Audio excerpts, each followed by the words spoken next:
I worked so hard to get where I am in life. I'm about to be a millionaire, and it's all because I climbed up the ladder rankings. I became best friends with my boss. I have a beautiful wife. My life is going great.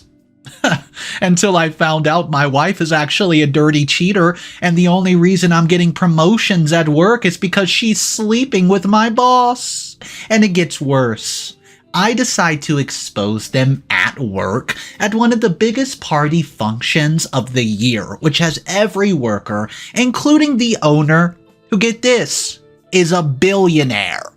This is insane. Hi, my name's John, and I'm in the most stressful situation of all time. I've had a very simple life with a fulfilled career and love, but recently something's happened which does not let me sleep, and I think I'll lose it all by the end of the road. One of my friends suggested this so-called group to talk to someone, and I'm here posting. I'll try to cover my story from the beginning so that you can all help me figure out some solution. I was a single child to my parents and was lucky as I grew up witnessing their pure love for each other. My father worked hard as an office clerk, and my mother did some work here and there, but nothing stable. But we were okay financially. We had our own home, which my mother got us as our inheritance, and that was pretty much it. I never lived lavishly, but the love I got from the top colleges in the country, and I vividly remember the day my scholarship letter arrived. They never made me feel poor either. I studied in a public school and was pretty brilliant, also. So after my schooling, I got a scholarship from my Master of Business, as my parents were so proud of me. And I was off to college when I was 18 years of age. So, I was living far away from them every day, and to be honest with you, I missed them. College was quite difficult for me emotionally, because there I realized what money can do. People had so much of it. There are certain unspoken rules in the world which we live in, which I never knew until college happened. You get into the best clubs, only if you're popular. You get popular only if you have a hot girlfriend or money, and you get a girlfriend only if you have a cool ride and money to buy her gifts. So basically, life came down to having money. And I did not have much except for the allowance my father used to send me for book supplies and emergencies. My education was fully sponsored and I never asked for more, but at a very early age I decided I wanted to be rich, so that my kids will not have to only love to spend, but also a load of money. When you don't have distractions, you study. That's exactly what I did. I studied my butt off and landed pretty decent job in one of the biggest corporations as an entry-level executive. But the pay was higher than a regular entry-level job, and I was proud of myself to have made it that far. When I got my first paycheck, I bought tickets for my parents to come visit me in New York. That's where I live, by the way, and I did not have much money to show them around or buy them a fancy dinner. But I still asked them to come so they can see me, well, and my rented apartment which I shared with one of my colleagues at my office. I was proud and wanted to see how good I did for myself for them. Life was going well. I got promoted within a year and now I was a team leader. I managed to get myself a rented apartment where I could live alone. Life actually became great when I met my next-door neighbor, Sarah. She was the most beautiful girl I've ever laid my eyes on. When you have survived the longest without a girlfriend, you get scared to make the first move, and I was lucky, because one day she asked me if I would like to come over for coffee at her house, and I jumped with joy initially, and smiled from the outside saying, "Sure." That was the beginning of my and Sarah's love story, and we started dating in no time, and I proposed after I got one more promotion and I was heading my department. She said yes. Life was amazing. More than I could ask for, and we planned on our wedding for summer with close friends and family. Both our parents were present to give us blessings, and now, in just 4 years after college, I had an amazing, well-paying job. I lived in New York, and I had a wife. It was so surreal. For the next 2 years, I focused on my career as I wanted to start a family, and I wished to provide all the luxuries to my kids. My aim, well, it was to buy a house before Sarah and I decided to have children. Sarah supported my career and never complained about me not being able to give her the time the newlyweds deserve. Climbing the corporate ladder, I became friends with my boss. His name's Mike, and he's the CEO of our company. Mike has been really the guiding angle for my career, and he's not that old to be the CEO. So it's quite impressive that he's achieved at such a young age, and he might be in like his late 30s, and he too has a wife, Emily. 4 of us, became really good friends, and it helped me reach my goals even faster. Sarah, too, was a busy girl herself. She was trying to make it as a fashion designer and was gradually heading towards success. Both of us were busy in our lives and enjoying being married. We came home late at night every day, and both of us would wait for the other to have dinner together. I was closer to my goals and planned to communicate with Sarah about having children in the next 6 months. That night, when I went home, I was ready to have the talk, and quite excited, but to my disappointment, Sarah never showed up, and I was tired and fell asleep on the couch. The next morning when I woke up, she was still asleep in the bedroom. I left a text and went to the office. The next few days went by exactly the same.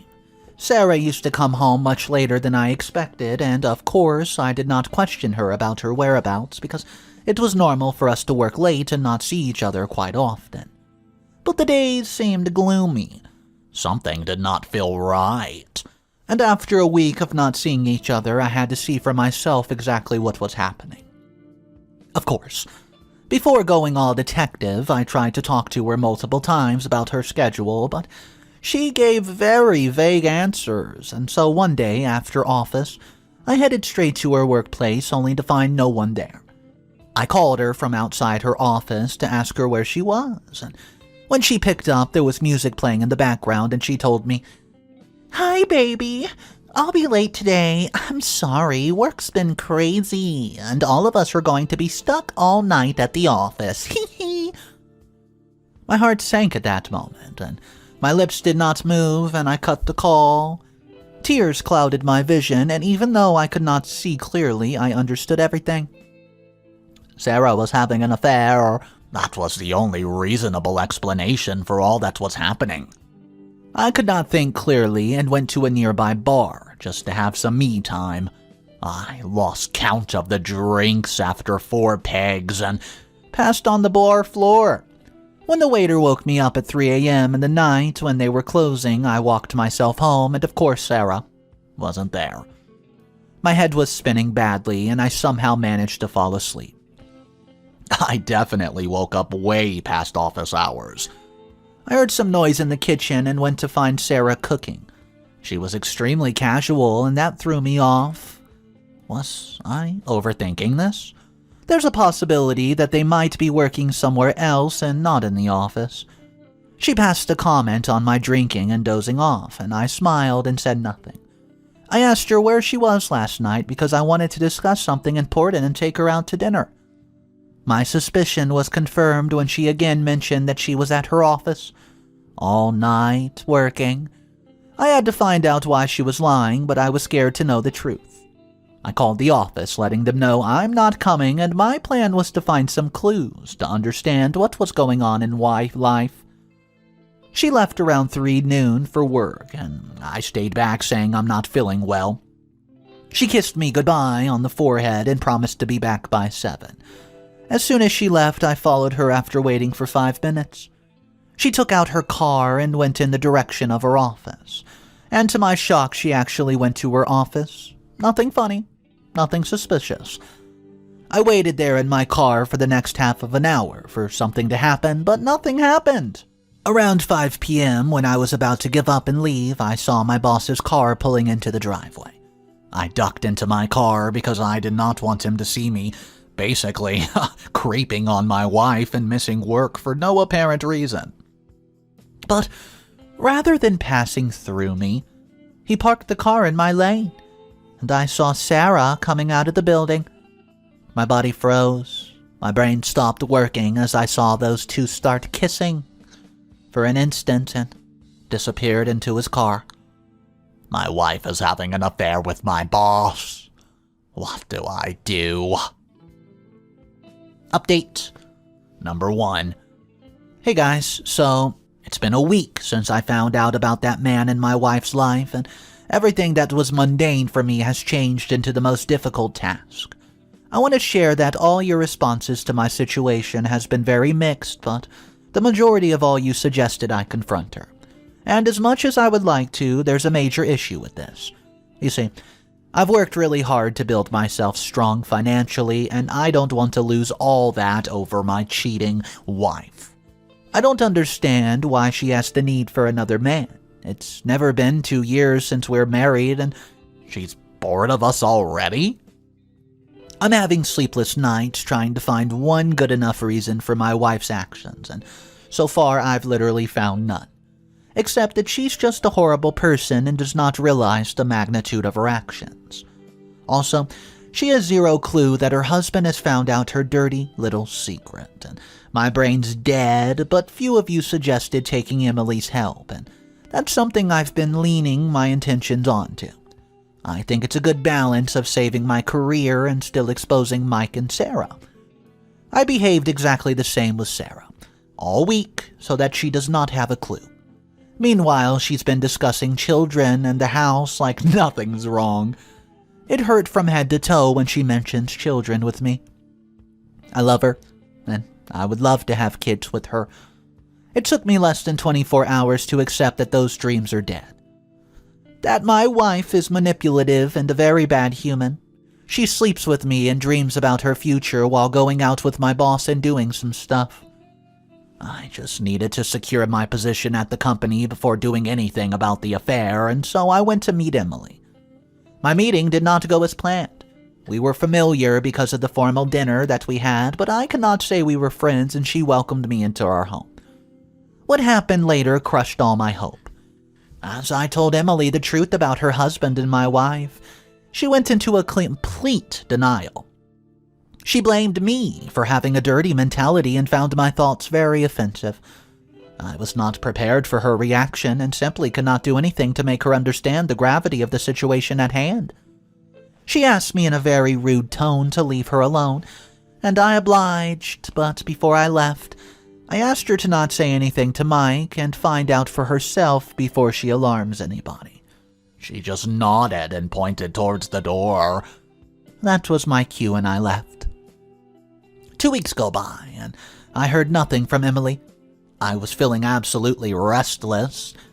Meanwhile, these rendezvous that Mike and Sarah had continued. At least twice a week she used to stay awake all night, saying she had to work and could not come home. The fact that I knew all this was happening, I was helplessly triggering a wave of revenge and anger in me. My frustration turned into absolute rage. Now I wanted to humiliate both of them for pulling such a heinous act and pretending to love their spouses, and finally, after 2 weeks, I got a call from Emily, and she asked me to meet her, but this time not at home.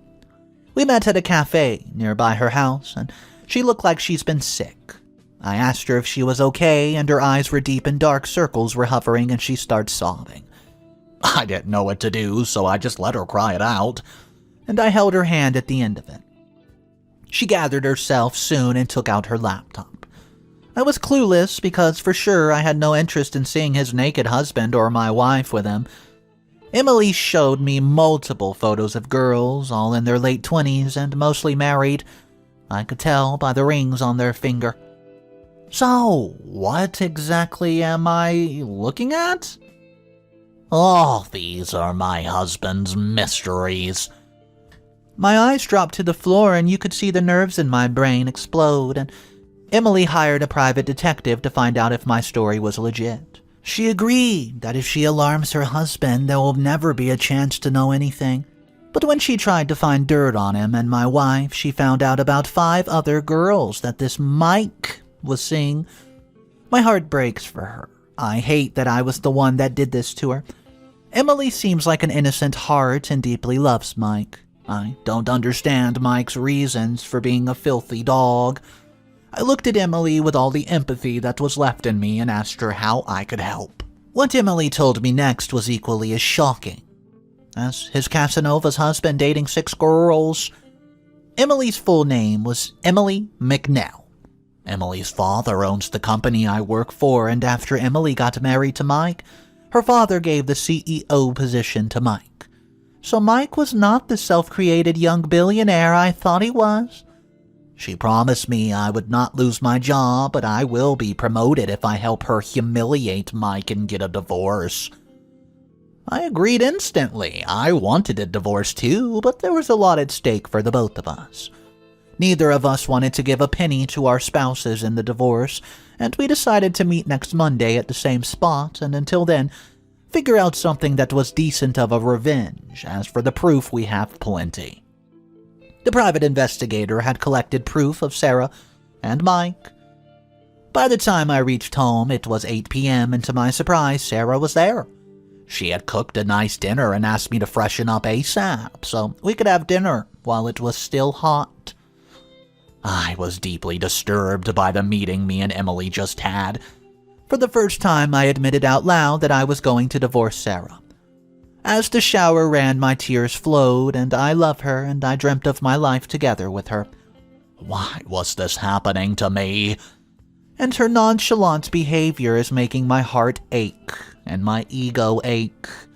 I just wanted to go out there and, hit her with some hard facts. Show her the photos Emily gave me and ask her, what the duck is going on? But if I do so, both Mike and her will get prepared for what's coming, and our plan to humiliate them will not allow them to take a single penny will be ruined.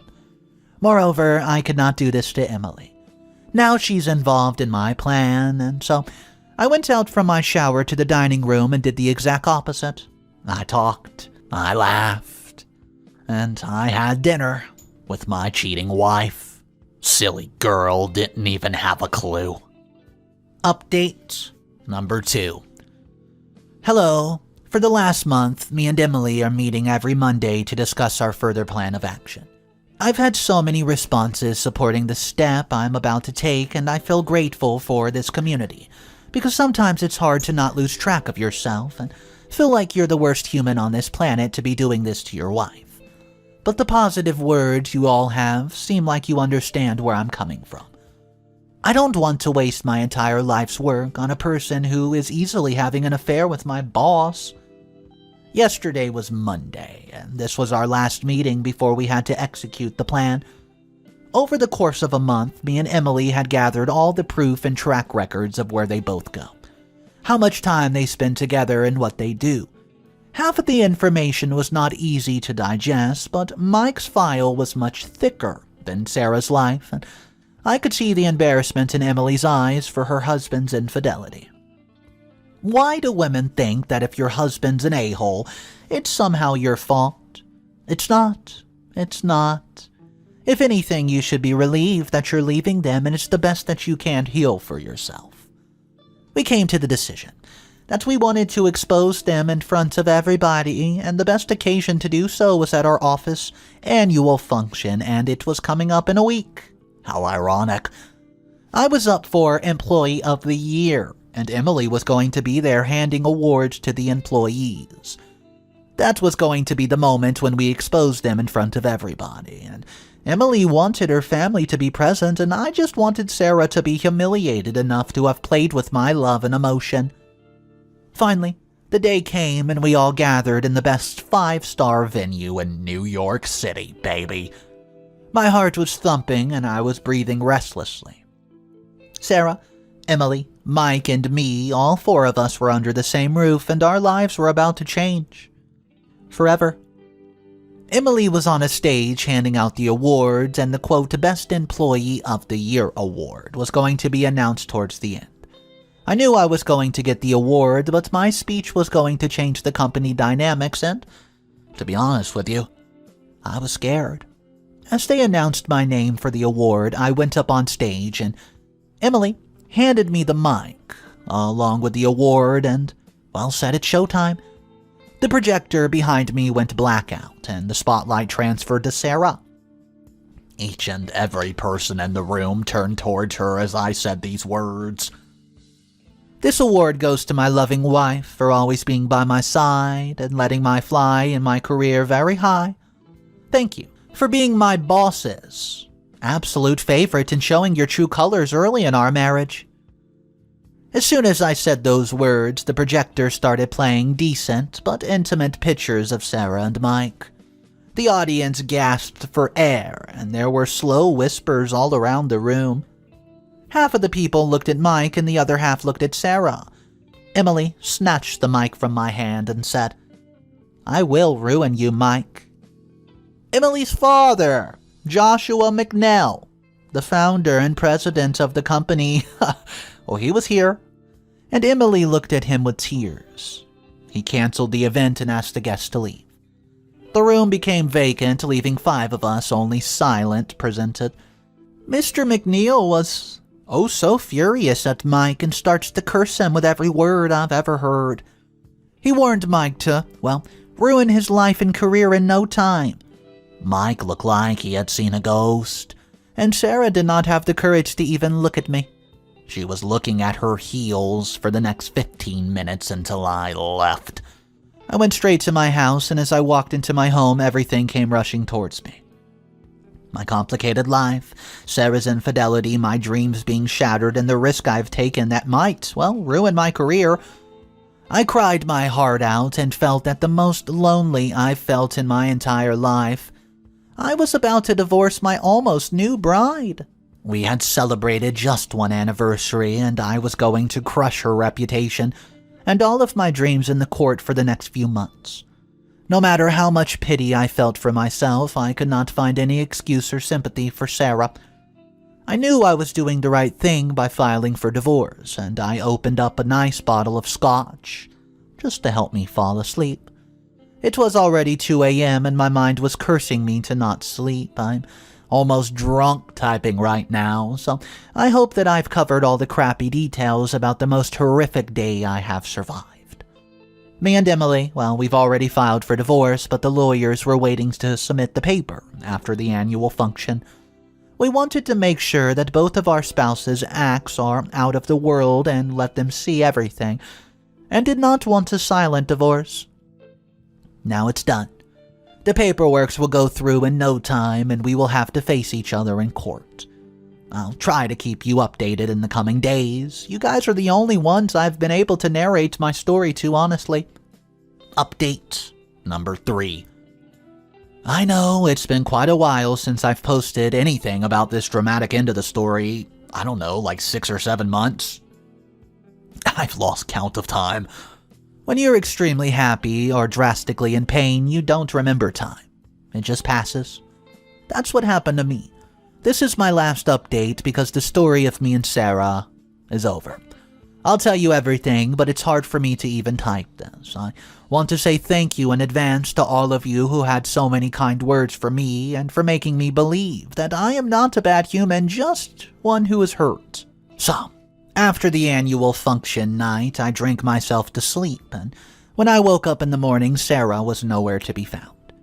I did not even try to look for her or call her. When I was again in a human form to talk, I called Emily asking for an update about the divorce paper, and she informed me that both Mike and Sarah will get the papers in the next 2 days. I was ready to make Sarah look me in the eyes and see that she's hurt me, and she caused this for nothing. The day came when we had our first hearing. The lawyers that were pleading our side of the case were set up by Mr. McNell himself, so I had no doubt that we were in good hands. And, in any case, we had all the concrete proof needed to get separated from 2 cheating spouses. It was finally time I had to tell my parents what exactly was going on before they saw it on the news. Because, that's what happens when you get involved with a billionaire. When I called them, my mother started crying and feeling sorry for me. They never imagined Sarah doing something like this, but they supported my decision of going public and divorcing her, and in no time they flew to New York to support me. When we reached the courthouse, I realized Sarah was living with her parents and both of them were here with her. No matter how shameless, but parents are going to support their child, right? Fair enough. The proceedings began and our lawyers attacked everything about Mike and Sarah. Their career, their reputation, behavior, guts, you name it, and they were shamed. I felt bad for Sarah's parents to have to witness it, but it was her call to have them in the room, so this was all on her. Everything was on her. By the end of everything that our lawyers presented, there was absolutely nothing left for defense. It was pure guilt in the room. I was 100% sure that we were going to get the divorce granted. But Mr. McNeil had other plans. By his demand, the lawyers asked Mike to be removed from any position in the company and give him a bad character certificate, which will cause to be extra difficult to restart his career in this path. Both of them were stripped of any legal rights over finances of ours. Instead, they were asked to pay a certain amount as mental harassment charges and could not claim anything from our joint accounts or finances and, well, as our spouses. Mike even had tears in his eyes, and Sarah had a lot of guilt. We were all too young to have faced this, but in the end, we won. When we were driving home, I get a text from Sarah, a pleading sorry message, where she mentioned how guilty she is to have put me in this situation and that she will move out of town very soon. My parents were consoling me, and we were very upset to have talked about this any further. The case and its reality were all over the news channels with our pictures on the screen. The whole of New York City must have known what happened between all four of us. It was a sweet revenge I desired, and I know this was not the life I planned with my wife, but I truly believed what happened is exactly what she deserved. I got Mike's position as a manager exactly as promised by Sarah. And no, it was not easy walking back into that office, and my personal life was made a joke, but I will never ever compromise on my career. I still believe in love and loyalty and hope that someday I'll get the girl I deserve. I have no idea what happened to Mike, but I heard he left town too. Wow, what a story. I can't believe OP's wife was so cold, callous, and calculated with her affair. I mean, how do you go to the OP's boss, do your business with him, then go home and talk about having babies with your OP? I mean, talk about someone that's off the rocker. Let me know your thoughts, though. The comment section was absolutely ripping apart Mike and Sarah. There were commenters that were even saying, I don't think that they even got enough revenge. They deserve something way worse than just getting fired and not being able to get alimony. I don't know, that seems pretty bad. I mean, Mike lost everything. He lost his wife, his house, he lost his boss, he lost his career that was paying him multi-millions to be the CEO. I mean, you name it, and he had it. But now he doesn't have anything. So, and you could say the similar things about Sarah. I mean, she lost everything as well. Maybe not such a high-paying career, but now she doesn't have a husband. So I want to know exactly what you guys thought about this story. Drop it down below, but the main question I want to ask you guys is this. If you were OP and you were in his shoes, would you go about this in the same direction? Or maybe perhaps one of these other commenters said, I would have took Mr. McNeely to the side and talked to him privately about this. I would not try to expose him in front of hundreds of people because think about this. OP could have done that, which he did, but how do we know that the billionaire was going to take this the right way? He could have just said, you know what, OP, you're causing too much drama by agreeing to do this. You're fired. I don't even know you. I don't want anything to do with you. I'll take care of my daughter who was just cheated on, but OP, you're fired. So yeah, it could have backfired on him pretty easily, but let me know what your thoughts are, what you would have done differently. Drop your comments down below. Well, I got a girl pregnant when I was young. I was still in college and I was not ready to be a father. But I did my best. I manned up and I did it. Well, can you imagine my surprise when I find out that the girl I got pregnant, which is now my wife, decides to flee the country, running away with my two beautiful babies, my twins. And not only that, she took a priceless artifact that was part of my family for generations. And well, I'm not going to let it slide. It's been 15 years and I've been hunting her down. and I found her. One major characteristic of teenagers is that they never listen. They're always in a hurry, and I grew up with my sister Rose in Eureka Springs, Arkansas. We were orphaned at a young age, so we were all that we had. Our parents were prominent business people in town, and they left behind 2 heirlooms for the both of us. The heirlooms had a great market value, but my sister and I had enough to keep us going. There was no need to sell them off. Besides, they were of sentimental value to both of us. My sister and I were both in college. While she was focused on her studies and all, I was focused on the ladies.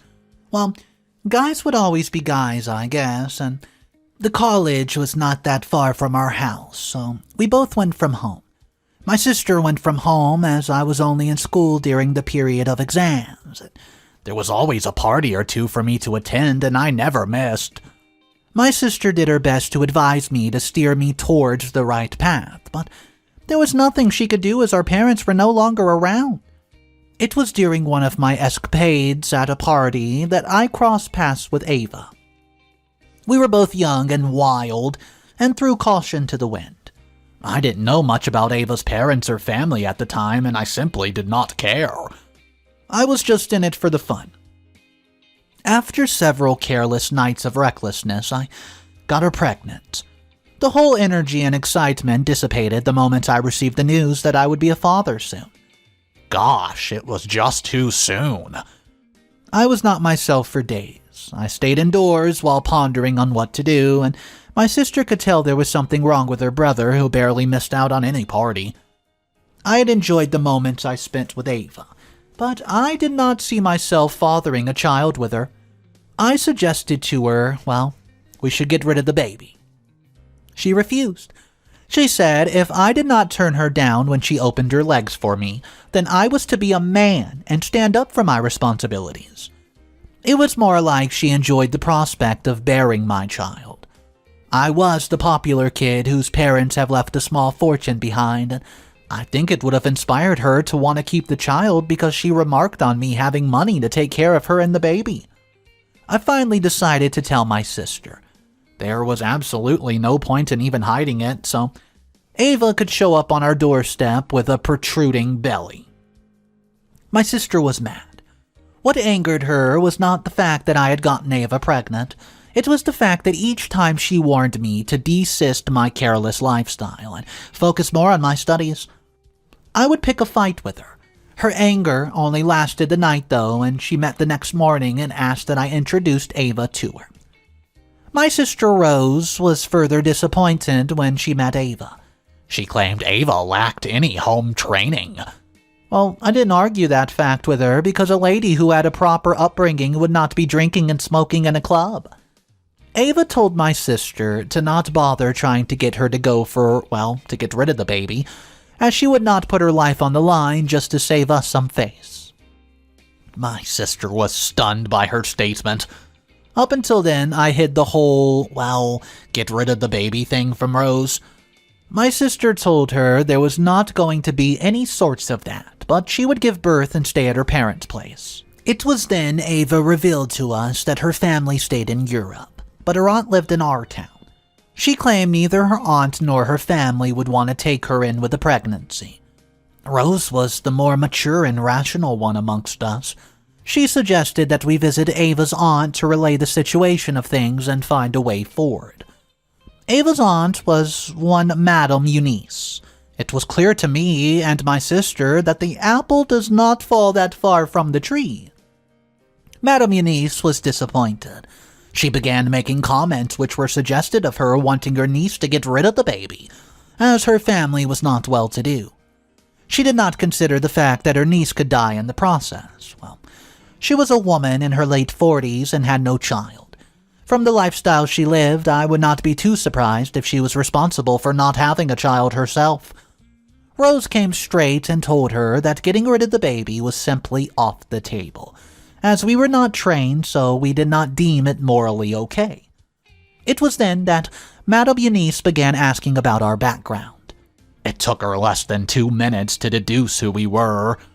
She suddenly began saying that I had put her niece in the family's way, and that the moral thing to do was to get married to her. Well, her suggestion hit me like a ton of rocks. I was just 22 years of age, and I was in no way ready to get married. Besides, I was still in college. My sister asked that we were given time to think about it, but Madame Eunice said that we were to act fast before it became clear to the public that her niece had become pregnant out of wedlock, and term her immoral. She used the immoral thing against us, and my sister and I finally succumbed to Madame Eunice's suggestion. It seemed the only responsible and moral thing to do at the time. Ava and I got married in a private ceremony that was witnessed by her aunt and my sister. Ava moved in with my sister and me after the wedding, and that's when it dawned on me that my life had begun. Marriage is not for the faint-hearted.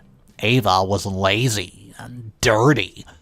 My sister would often clash with her, but I always pleaded with Rose to please be a little more understanding as Ava was pregnant. My sister knew I was just trying to manage the situation as my excuse for Ava was lame, because the pregnancy was no excuse to be dirty. She, however, overlooked it. I started avoiding my house like a plague. As someone who did not like studies, I began taking lectures seriously. Ava began kicking against it as she claimed she could not stay at home alone. She was pregnant, and I needed to be responsible for my own child as my sister has advised. So I quit school. Besides, the whole pregnancy thing was taking a huge chunk out of resources, and my schooling was something I had to drop so Ava would be comfortable. My sacrifice about quitting school did not appease Ava. She began getting overly demanding. She would ask for things that were pricey, and she blamed it on my child. Rose was gradually losing her patience. I was glad when Ava got into her 9th month. It meant she would soon give birth, and the whole "give me this, buy me that" would come to an end. Oh boy, how mistaken I was. You see, Rose was the one who took Ava to the hospital the day her water broke. I'd gotten a job at this time because Ava's demand, was running me dry.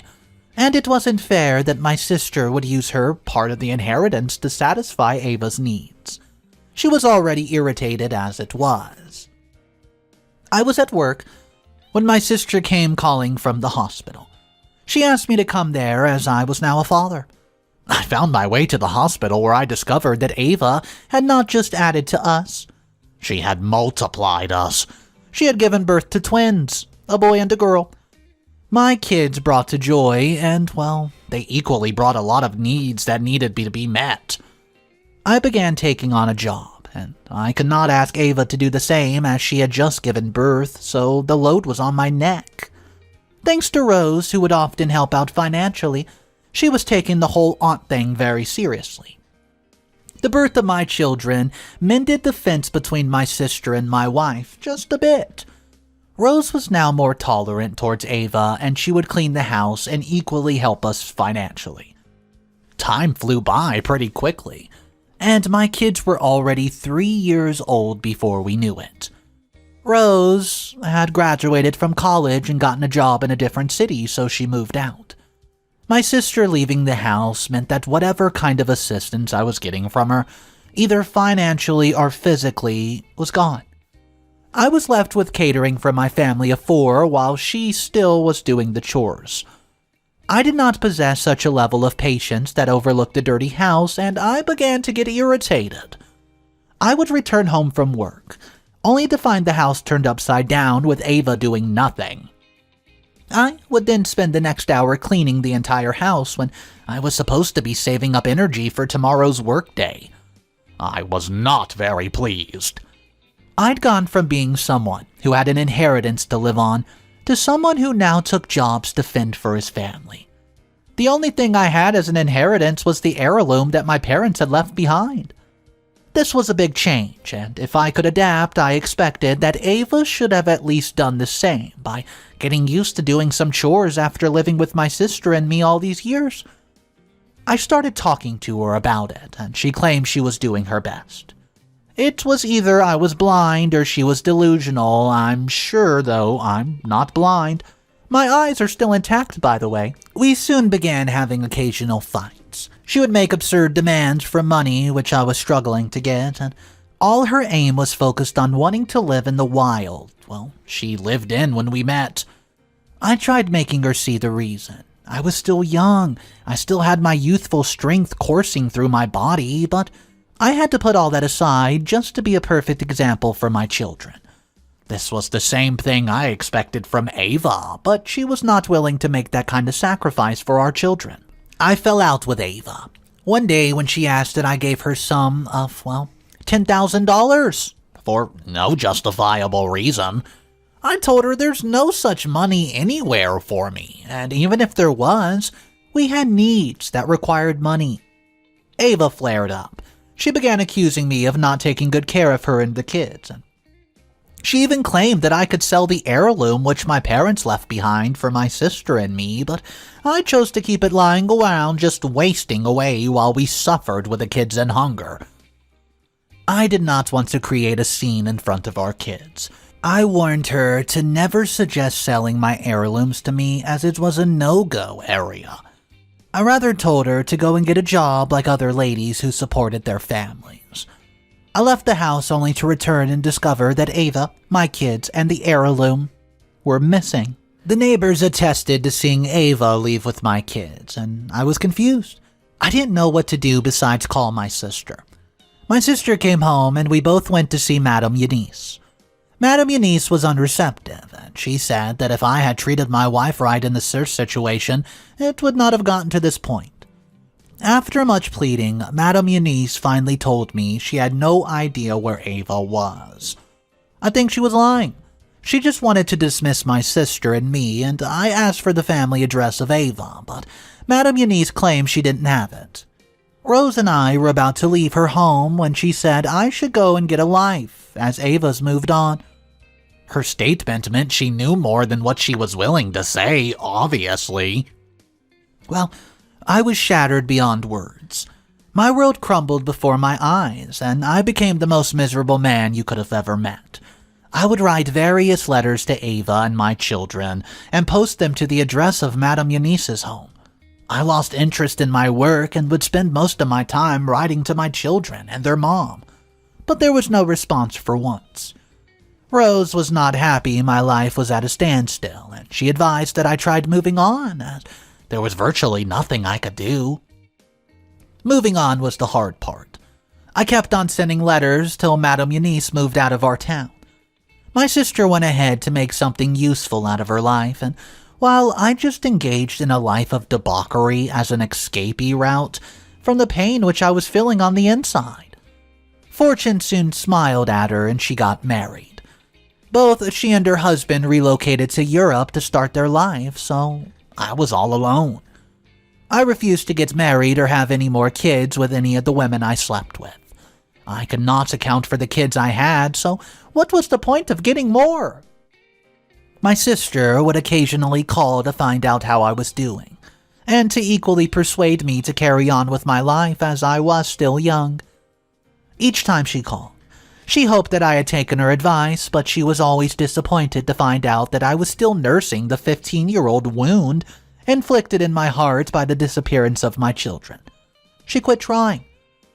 My sister recently called me to tell me some news that she hoped would cheer me up. She said she had been discussing my issue with her husband and he advised her to hire the service of a local investigator there in Europe. This was something she did over a year ago, but refused to tell me, so she would not get my hopes up for anything if the investigator did not come up with something useful. The investigator's efforts yielded results, and he had the location of Ava and my kids. My sister confirmed it herself to have visited the grocery store which Ava owned and managed. She swore on our late parents' grave that she had seen Ava. We both agreed that I would travel down to Europe to go and meet Ava and my kids. It's been 15 years, and I hoped all the resentment that existed between us would have dissipated by now. My stay was supposed to be for 1 week, and I was to stay at my sister's place with her husband and kids. I didn't want to, but she insisted. So, I traveled down to Europe not knowing what to expect, and I just went with my sister down to Ava's grocery store. She still looked very beautiful. I mean, she was less than 40 years old. I was 40 but could be mistaken to be 50 from all the stress. Ava recognized me the instant she saw me, and she was not happy. She questioned what I was doing in Europe and how her grocery store of all places fell in my lap. I became mad and very instantly upset. She was asking me trash after running away with my kids in heirloom for more than a decade. I told her I was there for my kids and the heirloom. She claimed ignorance of the heirloom and said I gave up my kids a long time ago. She demanded I left her store, but I refused. We were busy going back and forth with her, threatening to call security until Rose tried playing the intermediary. I was ready for whatever was to come. I left the US with my mind made up about not returning without making up with my kids. I did not suffer misery for 15 years to be denied access to them again. Rose tried talking sense into Ava, but she said she had moved on and I was to do the same. That was her business. She could move on, for all I care, but let her drop my kids while moving on. Ava remained stubborn. She had her security come to throw us out, but I was not deterred. Since I knew where her store was, I was determined to bug her and even trail her for the rest of my life till she granted me access to my children. Rose still suggested handling the matter amicably. Rose went back to the grocery store 2 days later to try to persuade Ava, just to change her mind. She reminded her that my kids have the right to know their father, and they were the ones to decide against knowing him. She pleaded with Ava to not rob them at the chance, and Ava accepted to set up a meeting between me and the children, but she had her conditions. She said I was to stay away from them as long as I lived if the kids did not want me to be part of their lives. Ava's condition is okay by me. I'm certain my kids would have missed me as I've missed them. It's not like there's been a father figure in their lives ever since their mother eloped with them.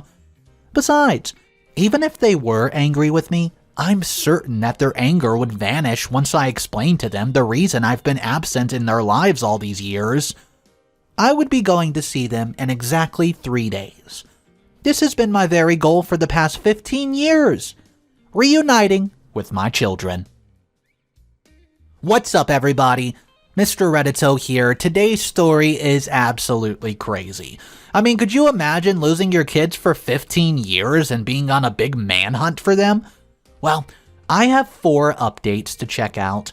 If you guys are new to the channel, take a second right now. Hit that subscribe button, and let's jump into update number 1. I don't know if I want to be making this update. I can't seem to find the words to say the things I want to say. The mother of my kids have ruined things for me, and the possibility of having it fixed is really slim. My sister and I met with Ava at her place as agreed. I was seated in anxiety when my twin children walked in the parlor and engaged in conversation by themselves.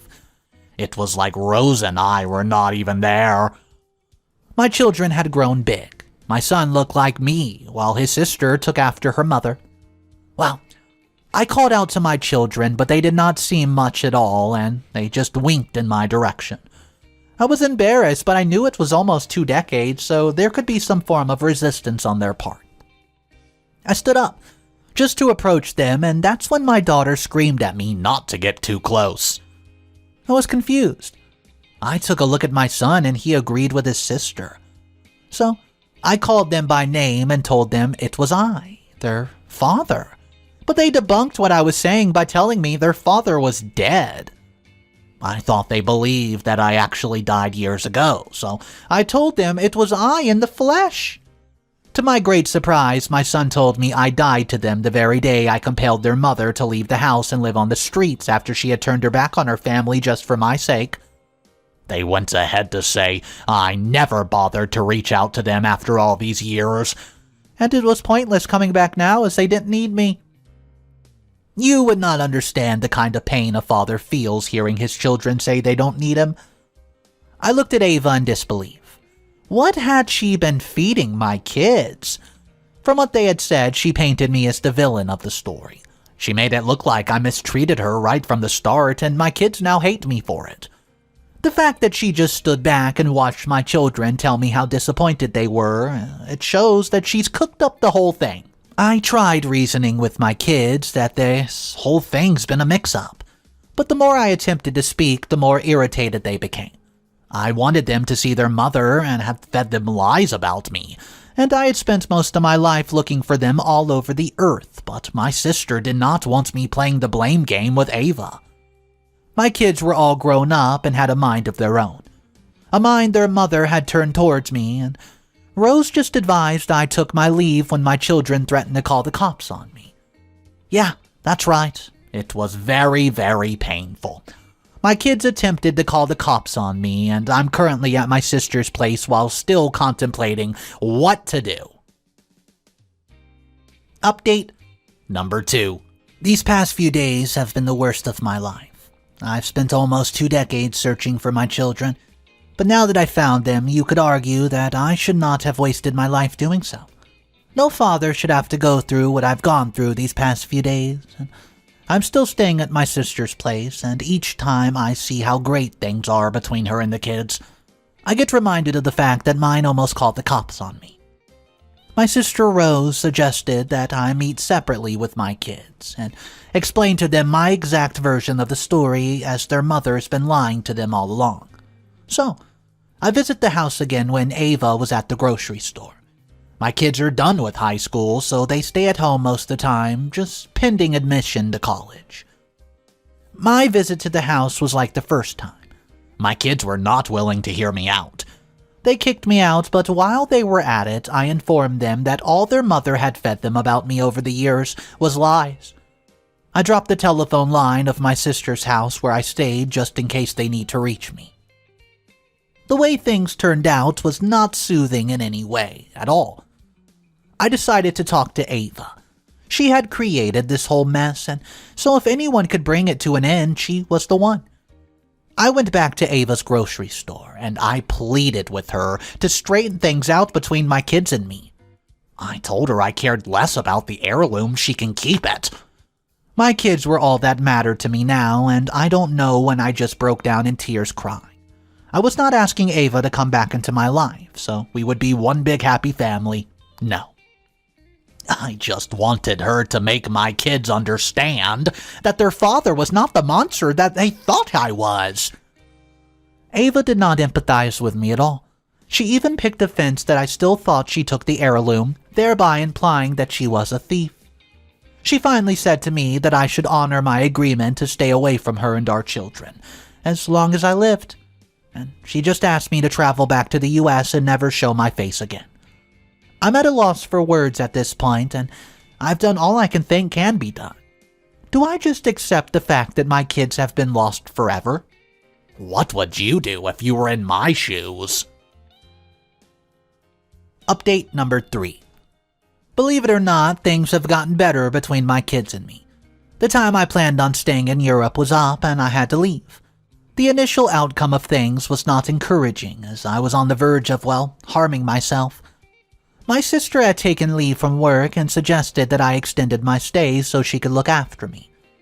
This is not the end of your life. You're just 40 and can still put your life in order, she always said. Well, I guess she was wrong. My life was in absolute shambles without my children, and I was about to bring it to an end, if not for the call which came in soon. My kids called my sister's home and they asked to speak with me. I was happy when they asked if we could meet later that day at a coffee shop nearby. I knew it had to do with me resurfacing back into their lives, and I became optimistic about the fact that the meeting would turn out the way I had always hoped. I get to the coffee shop early, and they were already seated there waiting for me. Their faces were dull, and they were not into exchanging pleasantries at that moment. They just asked that I explain to them my reason for abandoning them and their mother to face life all alone. Well, I began from the beginning. I told them about things that we faced and how we began just clashing along the way as a result of their mother's upbringing. I went ahead to tell how devastated I've been ever since the day their mother disappeared without a trace. I made sure to tell them about the letters and even recited some poems which I've written for them. I could see their eyes getting misty as I tried reciting the poems. They suddenly brought a box from their bag and asked if these were the letters I was talking about.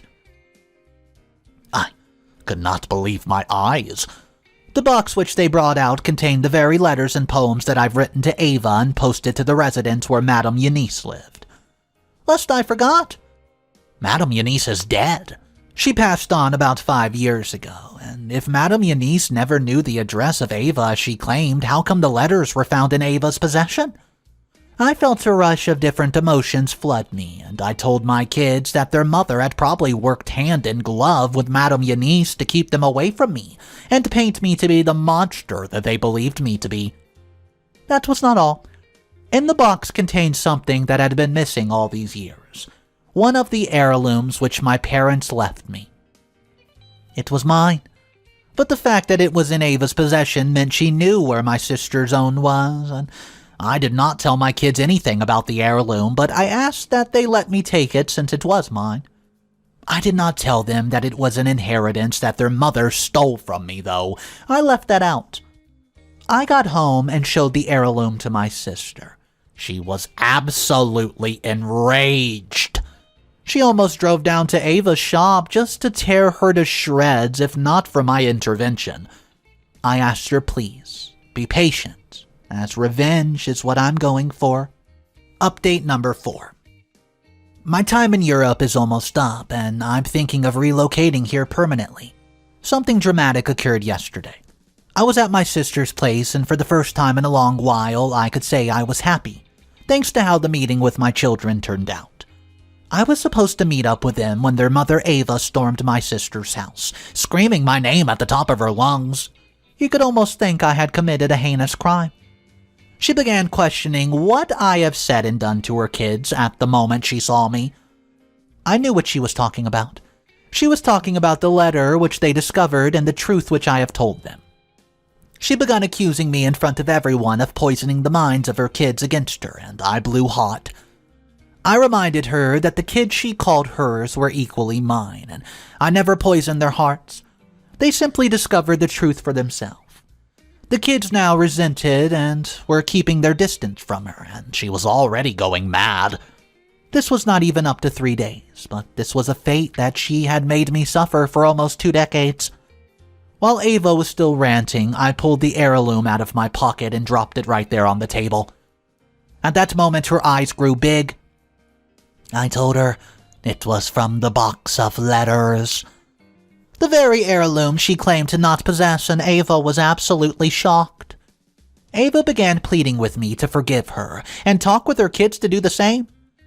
I listened to her, but I had my demand. I told her to produce the other heirloom which belonged to my sister, but we were disappointed when she said that she sold the other one and used the money to set up her grocery store shop. My sister took over the whole thing. She immediately sent Ava out her home and gave her a 1-week ultimatum. Return the heirloom or get arrested. As for me, I had recorded the whole conversation, and I and Ava admitted to having sold the heirloom. I would be meeting with the kids tomorrow, where I would further make Ava out to be the villain, and though this would only make them hate her all the more, I could care less. Her concern should not be her kids. She should focus on my sister, because the chance of finding an heirloom sold over a decade in 1 week is very slim. I'm just glad I'm patching up things between my kids and me, even though it came at the expense of the relationship of their mother.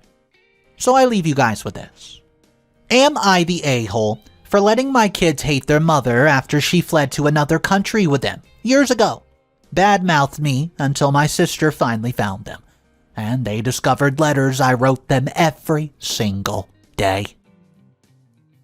This story was nothing short of heartbreaking. You had Madame Eunice and Ava working together just to make them disappear with the kids. Could you imagine having to search for your kids for 15 years? And not only that, you lose a priceless heirloom that's been in the family for generations or decades. They don't even say how long, but a long time. I want to know, when you finally found her right there at that grocery store that she now owns, what would you do? Guys, drop your comments down below. This was one wild story, and I just want to discuss it with you guys. Apparently, I'm not good enough for my wife anymore. So she sends me a cold text out of nowhere saying that she's leaving me And guys, when I explain to you this story and I tell you who she's leaving me for, your jaw is going to drop to the floor. After a business trip, my wife texted me that she was about to leave me for her rich boss. I signed the divorce papers and let her. I've been suspecting that my wife is keeping something from me for a long time. I just never thought it was this bad. I've always imagined us growing old together, moving into a smaller house close to our kids and walks at the end of the day, playing with our grandkids and reminiscing about the old times. If you told me 6 years ago that I would be in a committed relationship, I would have laughed at you. I never wanted to get married when I was younger. My own parents' failed marriage was enough to scare me of it, and I've always thought that someone who would fall out of love with the other, so they would end up hurting them. At the time, I was dating my ex Chelsea. She was a good girl, but I did not see any future with her. I wanted to be single for the rest of my life, and I did not know why I was even wasting her time. After yet another ugly breakup, I decided to pack up my stuff and move to a different city. My uncle, who was the only parent that I knew, had gotten me a better job with good pay. That was when I met my wife, and she was doing some consulting work for my uncle's firm. She was a very serious woman, beautiful, polite, but not too polite. She did not speak unless spoken to, and she appeared to be very cold. She came to his house often, and I had to interact with her. One day she was doing some work and it was getting late, but when she tried to start her car, it would not start. My uncle was not at home and my car was getting fixed, and that was the first time that we spoke. I realized that she was not cold, she was just very shy and soft-spoken. She was so freaked out about the car because she left her sick sister at home. So that night I fixed her car for her, and she was on her way. The next morning she brought me some of the tastiest quesadillas I've ever had, and she told me that she learned how to make them at her old job before she got into this field. Well, I was hooked from the very start. Everything happened so quickly. We went on a date, liked each other, and started to date. She stopped working with my uncle to prevent a conflict of interest. But it was the last thing that she did for me that made me start dreaming about a future with her. She changed me. Suddenly, I was always so worried about her, and now I wanted to be with her always. I've never considered myself to be a jealous person, but she made me one. When my uncle got diagnosed with chronic pain and his health started to deteriorate, she was there for me. He had years of treatment, but he was never going to be normal again. All he had left were years of pills and treatments to elevate the pain. She was with me as I tried to figure out how to take this, and the man who raised me was in pain and did not have the long left. He spoke to me one day after Leanna and I had been dating for 2 years. He asked me what I was doing with the poor girl. Was I going to dump her when things got real? He told me that he wished he was not alone those days, and even though I was there, it was not the same. My uncle all his life had never married. He had girlfriends that came and went, and I just wanted to be like him. I did not want to be tied down to a marriage. He told me that he was sorry that he taught me that this was the way and only way you could live life. He asked me to open my heart and consider having a family because, with me, the bloodline's going to die. His ominous words stayed with me, and I tossed around the idea in my head, and that's when I decided that he was right. I did not want to lose her. I could not imagine being with anyone else other than her. So I proposed to her, and she said yes, and we have had 4 years of maritable bliss. We have 2 children together, and she's the best mother in the world. I never noticed it when she changed, maybe because she's a good actor. I never realized that our family was holding her back from what she really wanted to be. We have a fairly good life. I make good money at my job, enough to sustain our family, and she, on the other hand, has only started working again 3 months ago. I did not want her to work, as giving birth to the last baby was a bit strenuous on her body, but she wanted to work, so hey, I'm not going to stop her. Her work hours are very abnormal, and I'm not a fan of it. We cannot afford to get a nanny, so I have to take care of the kids when she's at work. It's not a big problem, as the kids are mine. The only problem is that she never gets a second of rest. Sometimes she takes on extra work, picking up the slack for other people, and I've talked to her multiple times and reminded her that she has an 8-month-old son and a 2-year-old daughter. I have to come home from work, feed them, play with them till they finally sleep, and I've considered getting a babysitter, but she does not want to. She says that it'll be a waste of money, and what she really wants is for us to save so that we can buy a big house. Our house is an apartment with 2 bedrooms, and it's not the biggest. I would like us to upgrade at some point, but have you seen the housing market? She's told me many times to ask my uncle for money, but I don't want to. He's sick, and he does not have to be funding my lifestyle. I can work on my own to buy a house fit for my family, and I seriously did not want to stress him about money since he had to step down from his position at work recently. He's too sick to continue working, and he cannot even concentrate most times. I try to be there for him when I can, especially on the weekends. I thought that everything was okay and that she was not that mad, but me not asking for money. Little did I know that my wife was obsessed with money. I had no idea that all these years she's been comparing our life with that of her friends, and that she feels resentful of me because she's not been able to advance her career. I did not know the resentment for me never having taken trips out of the country. She feels that I'm stopping her from living a lavish life, and so she has found someone else who will do so. So now she wants me to sign divorce papers since she's fallen for her boss. Well, she tells me that he has more than enough money to take care of her. She sent all of this to me through a text message, by the way. She is somewhere right now, I think, with her sister, and I've asked her if she can come and talk to me in person about this. I feel that she's pulled the rug from beneath my feet. I had no idea that I was making her so unhappy that she preferred her much older boss. I know about her boss. He's very popular where we stay. He's old, makes a lot of money, is a widower. His wife passed away last year. How dare he move on with another man's wife? What I heard about Tom is that he's an honorable man. Never would I ever have thought that someone I respected so much would come and ruin my marriage. So here I am sitting in this house with 2 kids. My wife has not replied to my messages. She was supposed to take them to daycare tomorrow, and guess she'll not be there. So, I don't know what the future holds. All I feel is dread. I am reminded of my parents' marriage and how ugly it turned. I don't want us to be like that. I don't want us to fight. We've never fought. We've always just communicated. Which is why I feel like this is a very crappy way to tell me that she does not love me. Update, we are done.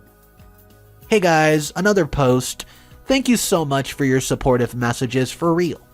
I've been trying to read through them all, and before I tell you what happened with me and my wife, let me give you a bit of summary of my parents' marriage. They were 2 Broadway actors who fell in love, got married soon and had a son, and they could not take care of me because they were too focused on their dreams. There was seldom peace in the house, and they fought often. One day, the fight got so bad that they ended up hurting each other. The neighbors called the police, and my father was arrested for domestic violence. My mother refused to take me, and I was just passed around from family member to family member, but none of them wanted me. And then my uncle, whom I'm not related to, found me one day. I'd run away from home and was trying to find a job. I was 15 years of age, but lying about my age so that I could get a job. I stayed with my mother's sister, but she was a raging alcoholic. She never realized that I was gone. She never had any food in the house, so it was up to me to get food myself. My uncle, well, he was kind enough to take me in. He's taken care of me since I was 15, and it's the most important person in my life.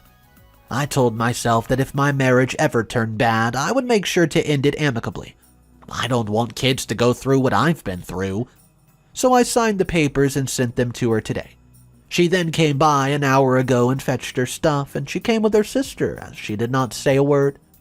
The last time I saw her sister, she was looking worse for the wear. My wife took care of her medical bills, and we tried to help each other out when we could. She looks so much better now. She at least had the decency to address me when her sister was in the other room.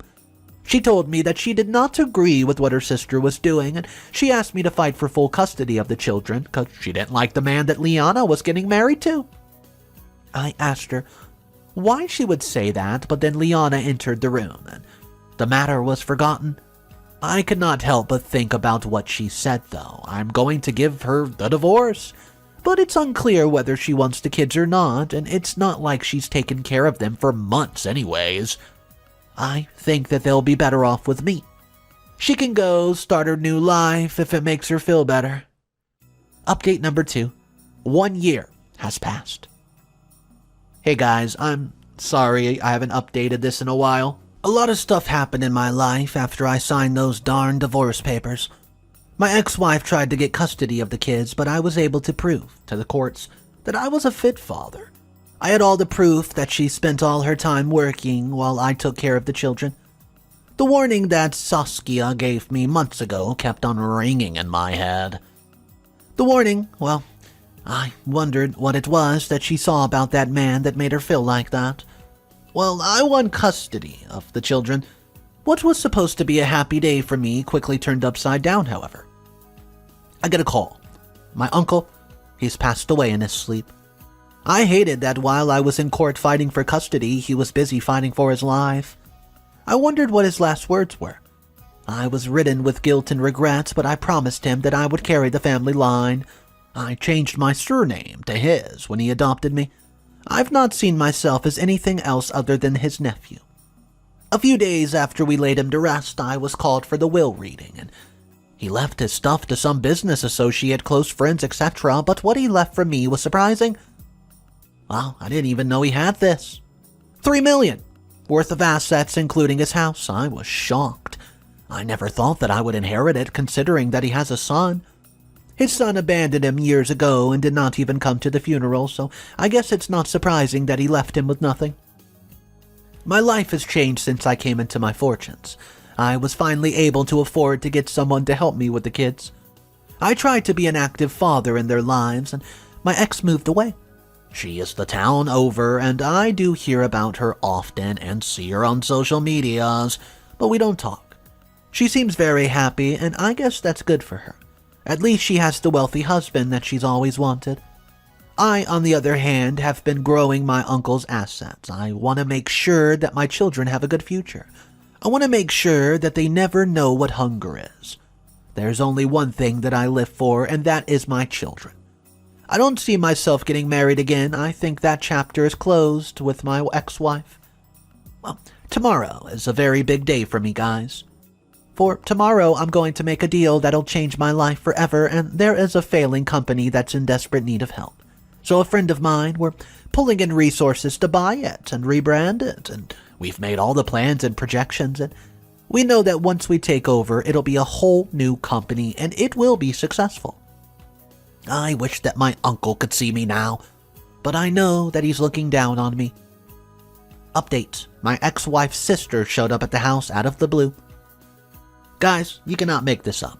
I'm still shocked and still trying to wrap my head around what Saskia's told me. She's told me that my ex-wife and her husband are about to lose everything. Or actually, I bought one of their companies months ago. Remember that one that was in dire need of saving? Well, Saskia came to my house a day ago and she has quite the story to tell. She told me that when she started to live with her sister and Tom was a very possessive person of her sister.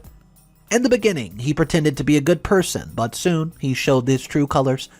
He told Saskia that she had to leave or earn her keep at the house, and since she had no skills, she had to work in the kitchen. She was always being verbally abused by him, and her sister said nothing. Her sister always had bruises on her face, even though she tried to cover them up with makeup. And then Liana's sister started taking sleeping pills so she could just deal with the pain.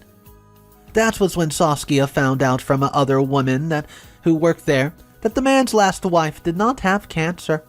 She was abused, to the point of going crazy, and one day she just woke up and she said no more. No one spoke of her again, and Saskia told me that she needed help saving her sister. Right now, her sister is very depressed, and the abuse is not stopping, and there's no one to tell or no one that would believe. She asked if I could get someone to launch an investigation into Tom's ex-wife so that maybe he could be convicted. He was slowly losing everything now, and he was taking it all out on her sister. I told her that I was not going to get involved and she should leave me alone, but she begged me. She told me that there was no one else who could help her. She didn't want to go back to that monster, so I agreed, and I asked her if she had a picture of this woman. I would get someone on it. She handed me a picture of Tom and his late wife, and my blood ran cold. Though she was much older, there's no mistaking my mother. I only remember her a little bit, but I know those eyes. So I guess she finally got what she wanted, to be a trophy wife. I cannot believe that she was so close, and she did not even look for me. She was so close, and she passed without saying sorry for how she messed up my life. I could not even look at that picture for too long without feeling a hint of rage. She was just like my wife, thinking that money could solve everything when it could not. So while I was being passed around from house to house, she was busy living that life. After my father got sent to jail, she never came back for me. Knowing that hurts me, and I cannot help but wonder if she knew that I was oh so close. All that matters now, though, what matters is the woman who was once the center of my world. She's in danger. She might have hurt me beyond anything I've ever felt, but she is still the mother of my children. I'd be damned if my kids grew up with no mom because of Tom. As for Tom, I have an axe to grind with him. So, he first took my mom, then he hurt Saskia. Now it's time for me to meet his match. I'll find out everything there is to know about that damn man, and I'll make sure that he loses everything. I want him to pay for everything that he's done. He thinks that just because he's powerful, he can get away with anything. Well, sadly for him, I'm not keen on letting him. He's messed with the wrong one. Update 2 months later. I held on to my choice. I needed to do something. I needed to find out the truth, but for me to do that, I needed Saskia and Liana out of the house. I also needed to make sure that I defeated him in business by getting as much information on him as I could. What I found out was shocking. Listen up. He met my mom shortly after she split from my dad, and he's just gotten divorced. His ex-wife cited abuse, but there was not any proof, and my mom stayed out of the spotlight for most of the years, which is strange, considering how much she wanted to be an actor. There is not much about her, except her demise from cancer. Normally, I would not be allowed to access her medical records, but since I'm her biological son, it was easy to prove it and have access to them. She was being treated, she was very sick, but it was not her body that was sick, it was her mind. My mother passed away from an overdose, but Tom lied about it.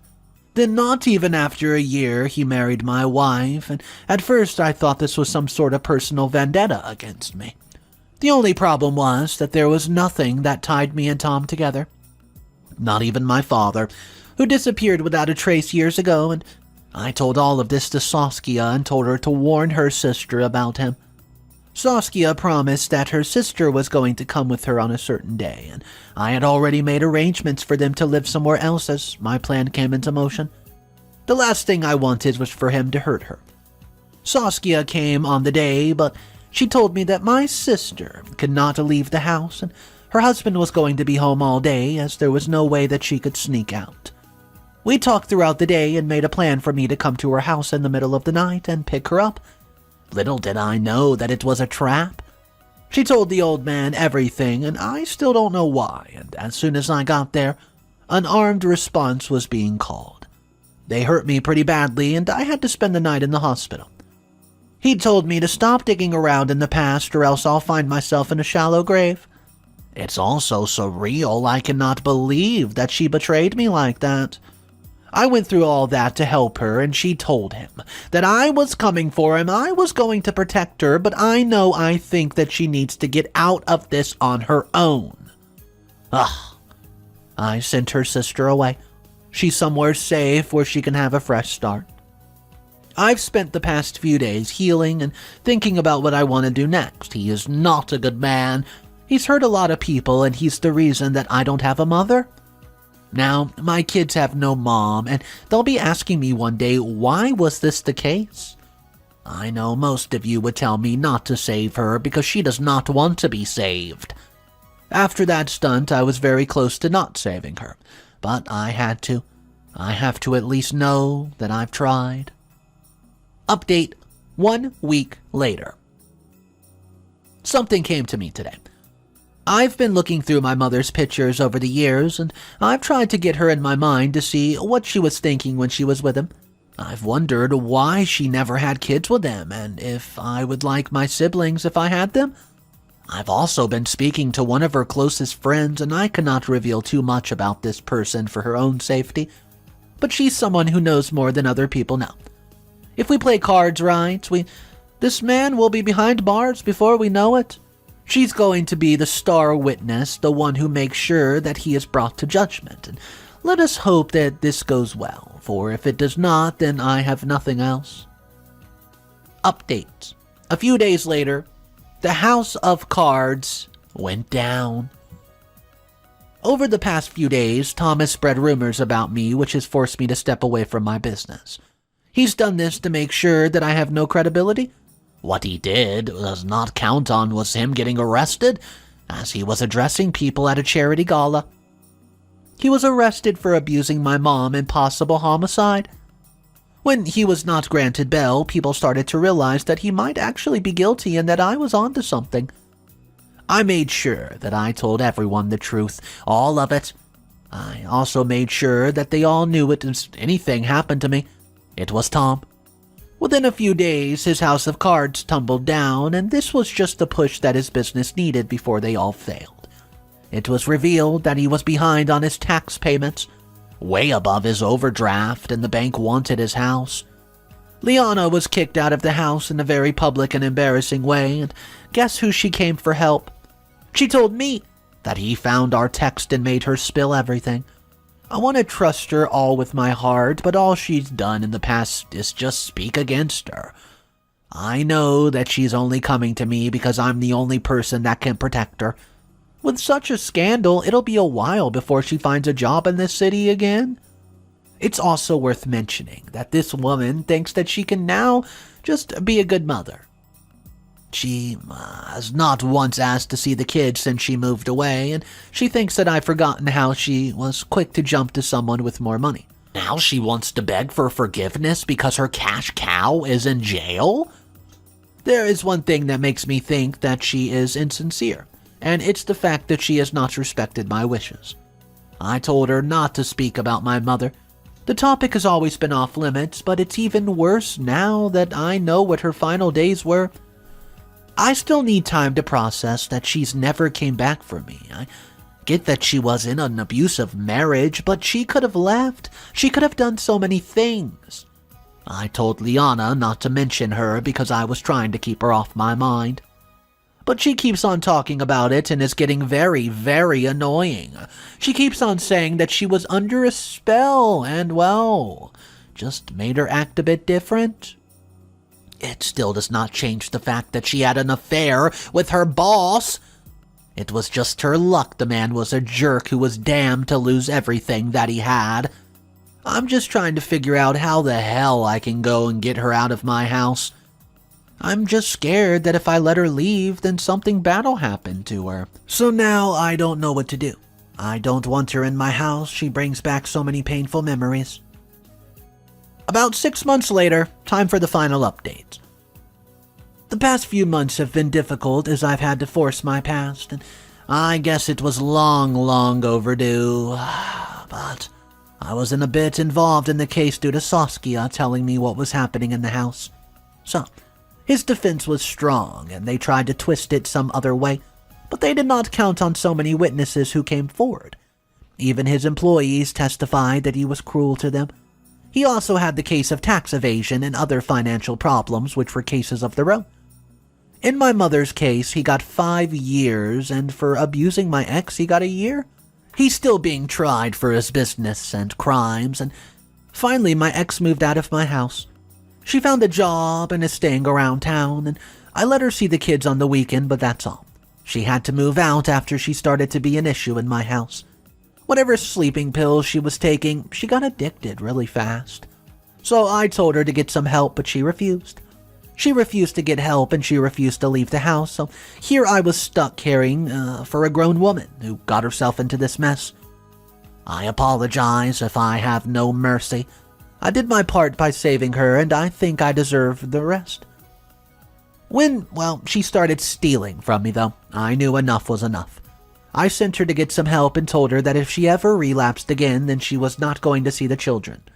Her sister helped her out and supported her as she got better, and she's so lucky that her sister sticks with her. Saskia even got a job waitressing and was able to support the two of them for months before Liana got a job. This is a huge milestone for her, because Saskia has been sick for many years, and I will not reveal what she's been sick with. All I can say is that she's better now. So, I'm beginning to have a normal life, raising my kids and growing my business to make sure that my kids are well taken care of when they grow up. I don't want them to ever rely on someone else. Lord knows there are very few people like Uncle Steve who actually have a good heart in this world. So that's all I live for. My children. I know I cannot rely on their mother. Even though she's working now, she's not living with me. She's always bothering me. She's always getting into crap and expecting me to get her out. I try to cut her off when it gets too much, but I guess my heart is just too good. It is definitely my own fault and something that I need to work on. Tom and Liana. That's the argument for this story. I want to know from you guys. Who is the most toxic person of this story? I mean, we have Tom. On one hand, he's just a bad person. He was convicted to prison at the end of the story, and we know his whole ordeal. Liana, she leaves OP, gives up her life of romance and everything that they've been through together just to chase after this rich old man. And when things don't work out between the two, she tries to weasel her life back into OP's like a little slithery snake. And guess what? OP doesn't really like that. So it leaves me with a question in my head that I'm pondering about. Who was the worst, most toxic person of the story? Drop your comment downstairs, guys. I was forced to pay child support. Yeah, I should do my part, pay for child support, blah, blah, blah. Well, let me ask you guys this. Would you pay child support if you found out the baby wasn't yours? Hey guys, I'm 32 and male, and I'm married to my wife Emily, and we've had a daughter named Lucy, and I thought we really have a good thing going between us. However, over the last 6 months, we've done nothing but argue. And now Emily wants to get a divorce. I'm devastated and mad as heck, because she's trying to take everything from me that I have. Not only are we going through the bitter divorce, but in the divorce settlement, she wants me to pay child support. I already pay for everything anyways, so I don't see the point in that one. My lawyer told me it's normal for this to happen, though. Sometimes, the ex-wife just gets selfish, bitter, greedy, and hey, she wants the car I paid for in the house even though she just inherited a house from her late father over the summertime. She simply wants everything. Like I'm not a human being to her anymore. For now, she's staying at her dad's house. Well, her house for now. However, she's come over to drop off Lucy so I can have my mandatory time with her. She even tried to make it where I could only get our daughter every other weekend, instead of every weekend like originally. But I couldn't let that happen. I fought tooth and nail to get my allotted time with my daughter. Then all of a sudden there's a knock at the door, so I go and answer knowing it's going to be her. I pose myself for an argument and open the door, and she just gives me this sour look and tells me to not let Lucy stay up late. Hands me Lucy's backpack and then walks away without even saying goodbye. Lucy turns and yells, "Bye, Mommy!"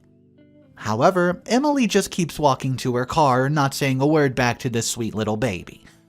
I just knew she had issues she needs to deal with, and she needs to deal with them fast. I bring Lucy inside and turn on some cartoons for her while I make her a snack. I usually work on the weekend, so having Lucy every weekend is causing me to have to miss work.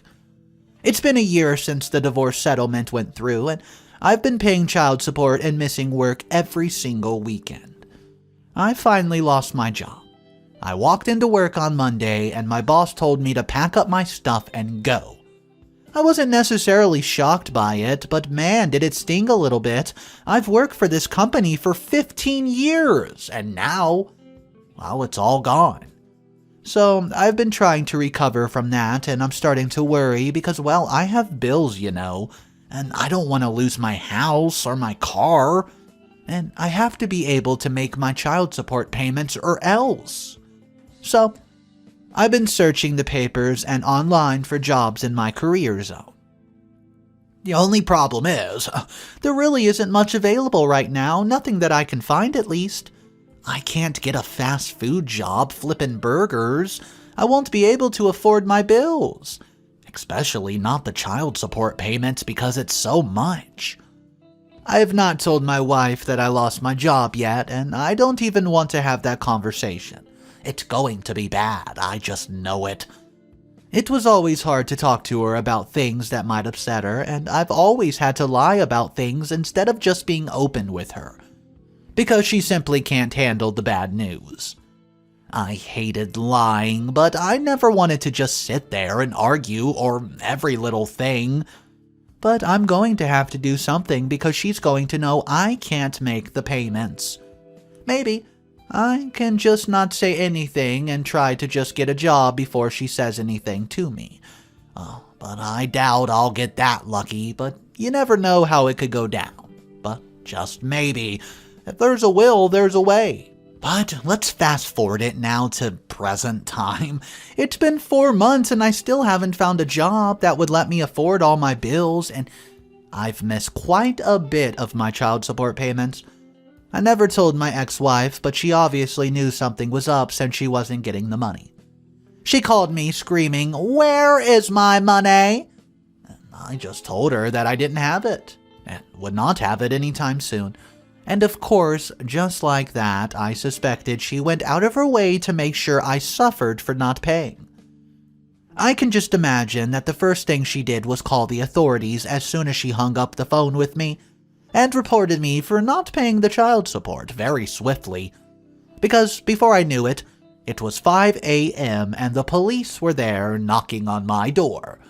I answer and they say, "Andy, is that you?" "Yeah?"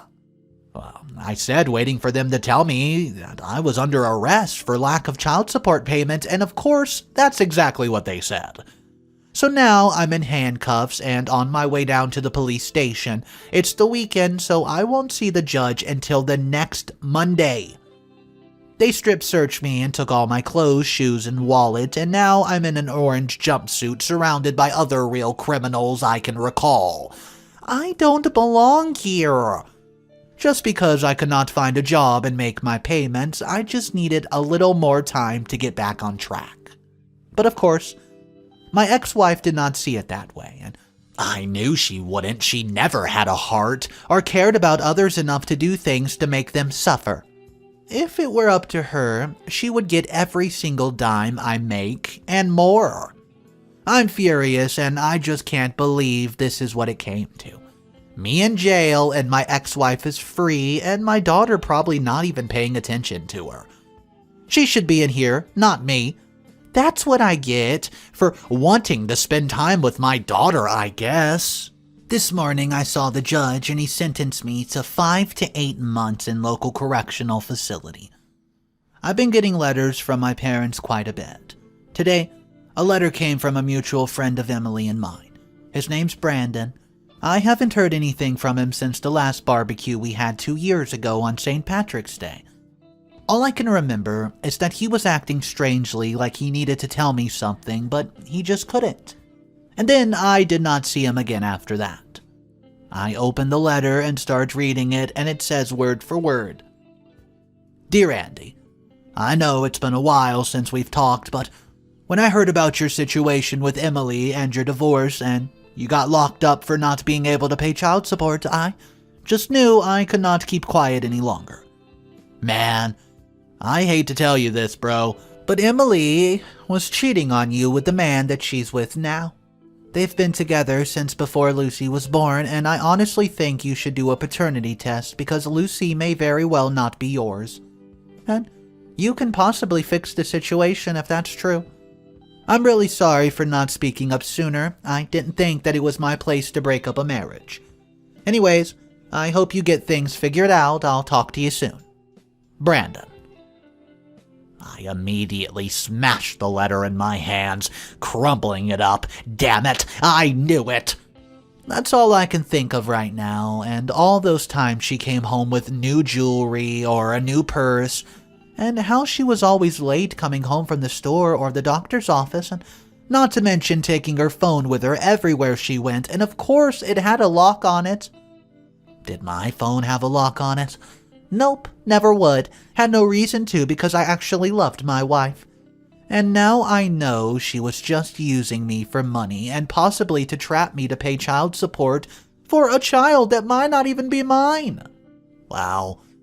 I served my time and did not have any problems during my whole stay except for the first day. I even made a few friends who were also in there for not being able to keep up with their child support payments. You see, I'm definitely depressed but more determined than ever. I'm going to keep my head down and just be a model prisoner. And that's exactly what I've been doing, just eating, sleeping, working out, and reading my Bible. My parents came to visit me every chance they could, but I hated having them in that place. They tried to be in good spirits for my sake. Now that I'm home, I'm just trying to figure it out, a way to start over. I need to be able to find work or I'll just end up right back in there. I've decided I'll just have to find a job outside of my career field. That was nerve-wracking because I've always done the same thing for so long. I don't know how to do anything else. I've been getting letters from my mom and dad a lot, and they've come to see me a couple of times as well. If it wasn't for them helping me out with the house payment, I would have lost my home by now. I almost lost my car too, but I was able to pawn some of my favorite things I own just to pay for it. Emily's tried to stop by at least 3 times since I got home, but I don't want to see her. She even tries to make me feel guilty by telling me that Lucy wants to see me. But I'm not her dad, and I never should have been put in that situation in the first place, and I can't bear to see Lucy if I just don't know what to say to her. She's probably so confused, and I feel so bad for her. But I know I have to take Emily to court to get what I deserve from all this. She never should have tricked me into thinking that Lucy was mine. She had every opportunity to tell me the truth, yet she just lied to me every single day. She let me fall in love with that little girl, and then she decides to rip me to pieces. Well, now I have nothing and no one. But being alone is better than being lied to every day. I started searching online for a better lawyer because I just knew I was going to need the best lawyer in town to get this taken care of ASAP. I didn't care how much it would cost me or if I could even pay for it. My new job is alright. I'm working for a marketing agency. It's not so bad. But it doesn't pay near as much as I'm used to. But hey, it pays the bills, and that's all that really matters right now. So, I would find another job to pay for the lawyer if I had to. At this point, I work 3 jobs to make sure Emily gets what's coming to her. I searched for a lawyer all night and finally picking one that seemed like the right option. So, I gave him a call and he said all the right things when I explained my situation, and he set up a court date and a paternity test for me to take ASAP. So, they had the results instead of waiting till the court date appeared. I show up at the place where I'm supposed to take my test and Emily's there with Lucy at the exact same time. Lucy sees me and takes off running in my direction. I was not sure what to think. I love this little girl absolutely to death. I helped raise her for her whole life pretty much. We have such a great bond, and I don't know what I'm going to do if she's not mine. Please, Lord, let her be mine, I prayed in my head. Then I picked Lucy up and gave her a hug and a kiss on the cheek, and I told her I missed her and I loved her, and that she needs to go back with Mommy now. She protested, but Emily walked and yanked Lucy out of my arms and just walked away. Lucy starts crying and yelling, "Daddy!" and I had to walk away, my heart breaking into pieces as I did it. I took my test, and they said that I would get the results within a couple of weeks. Oh boy, how great. What's up, everybody? Mr. Reddito here. Today's story is such a wild ride. I cannot wait to find out the results of this paternity test. Guys, if you're not subscribed to the channel, just go ahead and click that subscribe button underneath the video right now. It helps support the channel immensely, and I really appreciate it, guys. Let's jump into update number 1. So now it's time to wait somewhat patiently. I've not gotten much sleep the past week and a half. You can see it in the face. The dark circles under my eyes have become a permanent fixture upon my face. I don't look like me, and I don't feel like me. I'm just ready to know, so I know what to do next. That's when the mailman pulled up and stuck today's mail in the mailbox, and I walked outside to the end of the driveway, and I retrieved the bills and other miscellaneous envelopes from the mailbox and started walking back inside. That's when I saw it. The results. Right here in my hands, all I have to do is open it, and I'll know if Lucy's biologically mine or not. I took a deep breath, half ran inside, not wanting the neighbors to see me hit the ground if the results turned out to be negative. I slammed the door behind me and ran over to the couch and sat down, and I ripped open that envelope, accidentally ripping the paper inside a bit. I had to put the pieces together to read it, and it said 0.000%. I was crushed, and I threw the paper and all the other mail across the room and cried my eyes out. I'm so upset, I don't know what to do yet. It can't get any worse. This is my daughter. Well, this is not my daughter. How will this affect her? Emily certainly won't let me be in her life anymore after this. I already know it. Why would she? I'm not her father. That man she's with, if I could only get my hands on him, it would make my day for about 5 seconds, but I know it's not worth it. I called my lawyer and told him the news, and he told me he would take note of it and bring it up in court. I tell him I wanted to sue her for emotional stress, fraud, and all the child support payments that I've paid for since you know I'm not the father. He agreed and said that he would prepare for the big day, and we hung up. It would take another 3 weeks before I would have my day in court to hopefully show everybody who Emily really was. The next thing I know, I'm getting a call from my lawyer the next morning. He wants to inform me that the men that my ex-wife had been cheating on with for 6 years out of our 7-year marriage was Lucy's biological father. I told my lawyer thank you for telling me the news, and we hung up. I dialed Emily's number, but I got her voicemail, and I'll be honest with you guys, I was just absolutely livid at this point, almost to the point of absolutely snapping. Well, I was going to let her have a piece of my mind, but then I remembered the court date, and I didn't want to ruin my chances of winning, so I hurried up and hung up and texted her that I did not mean to call her and to ignore that I did. I didn't want her to know that I knew that her affair partner was the father of my daughter. Their daughter. She was supposed to be mine. How can one person rip apart 2 people's lives she supposedly loved? It didn't make any sense to me. I could never imagine cheating on her, let alone for 6 years, and fathering a child from another woman and pretending that it was normal to let my wife be the mom. I know that's not how that works, but if the roles were switched, I would be put through the ringer. And now I'm not leaving that courthouse without a single penny. I'm suing her for. Update number 2. Before I knew it, it was the day of the trial, and I was more than nervous. It took everything I had to not throw up in the taxi's back seat. I doubt he would really appreciate it if I did. I just concentrated on seeing the look on Emily's face when she discovers that we know her little paternity secret, and how she's been getting child support from him and me. I don't even know how that's even possible, but hey, she found a way. I get to the courthouse and my lawyer meets me outside the door of our courtroom. He quickly briefed me on what he was going to say and how to act while in the process, and he told me to stay calm and just let him handle it. I told him that I understand and that I wanted her to pay for everything that she's done. We went in and I sat in my seat and the trial began. Emily claimed that she did not know who the father was and that she was unhappy in our marriage, but she truly thought I was Lucy's father and she didn't want to leave me. So she stayed with both of us. Well, my lawyer argued that had she gotten a paternity test in the very beginning, it would have kept me from paying unwarranted child support payments and would have prevented me from spending time in the correctional facility.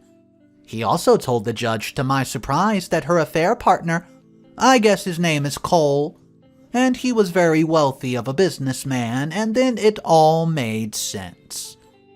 She was using us both for our money, big time. She admitted to taking child support payments from Cole and I both, and she used all the money so she didn't have anything to be able to pay me back. The judge told her that she had committed fraud and that was a felony. And well, she's going to face some prison time. I almost fell out of my chair. I couldn't believe it. She would have to serve prison time? Are you joking? Karma! The taste of sweet karma. I felt relieved, but I felt terrible for Lucy.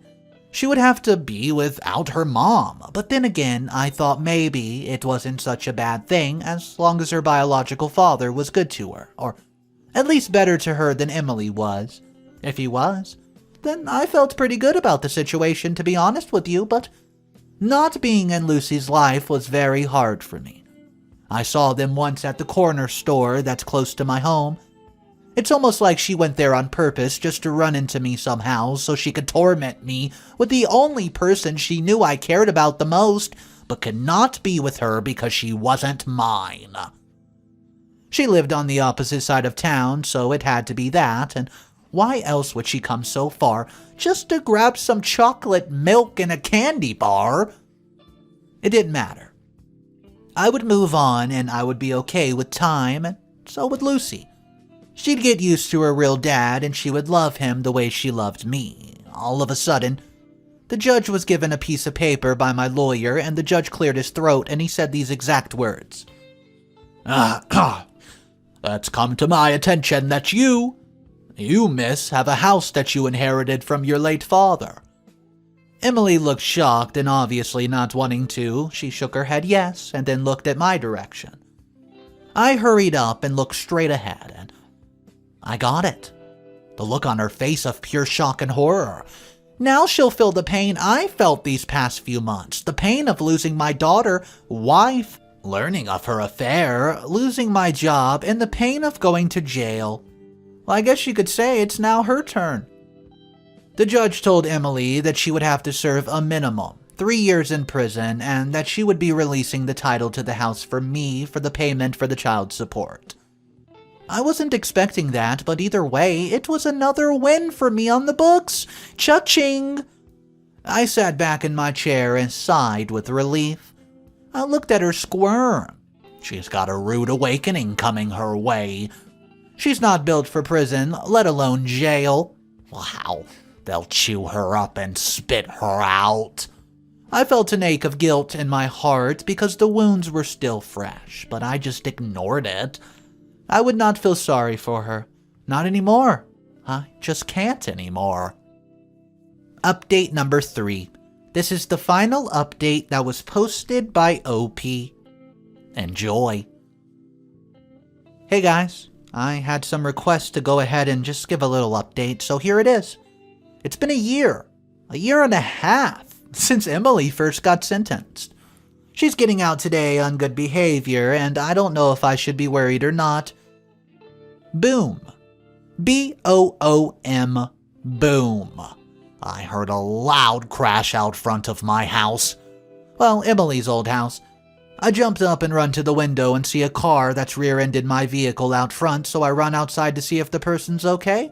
And to my surprise, guess who it could be? It's Emily, and she's drunk. Lucy was in the back seat, and she, had her head slumping forward. I hurried up and got her out of her car seat and placed her gently on the ground, and I checked her pulse to see if she was breathing. She is, and she has a pulse. I ripped my phone out of my pocket to call an ambulance. I can't even bother to check on Emily as she's staggering away from the car, falling over by herself. All I could do was scream at her and tell her how stupid she is. She doesn't even look in my direction. The ambulance pulls up and takes Lucy away to the hospital. I made sure I jumped in the back with her so she wasn't alone, though. As the ambulance speeds away, I look through the rectangular window and see the police handcuffing Emily. I know Lucy isn't my daughter anymore, but I still love her like she's mine. Emily is worthless. I don't understand why she would do such a thing.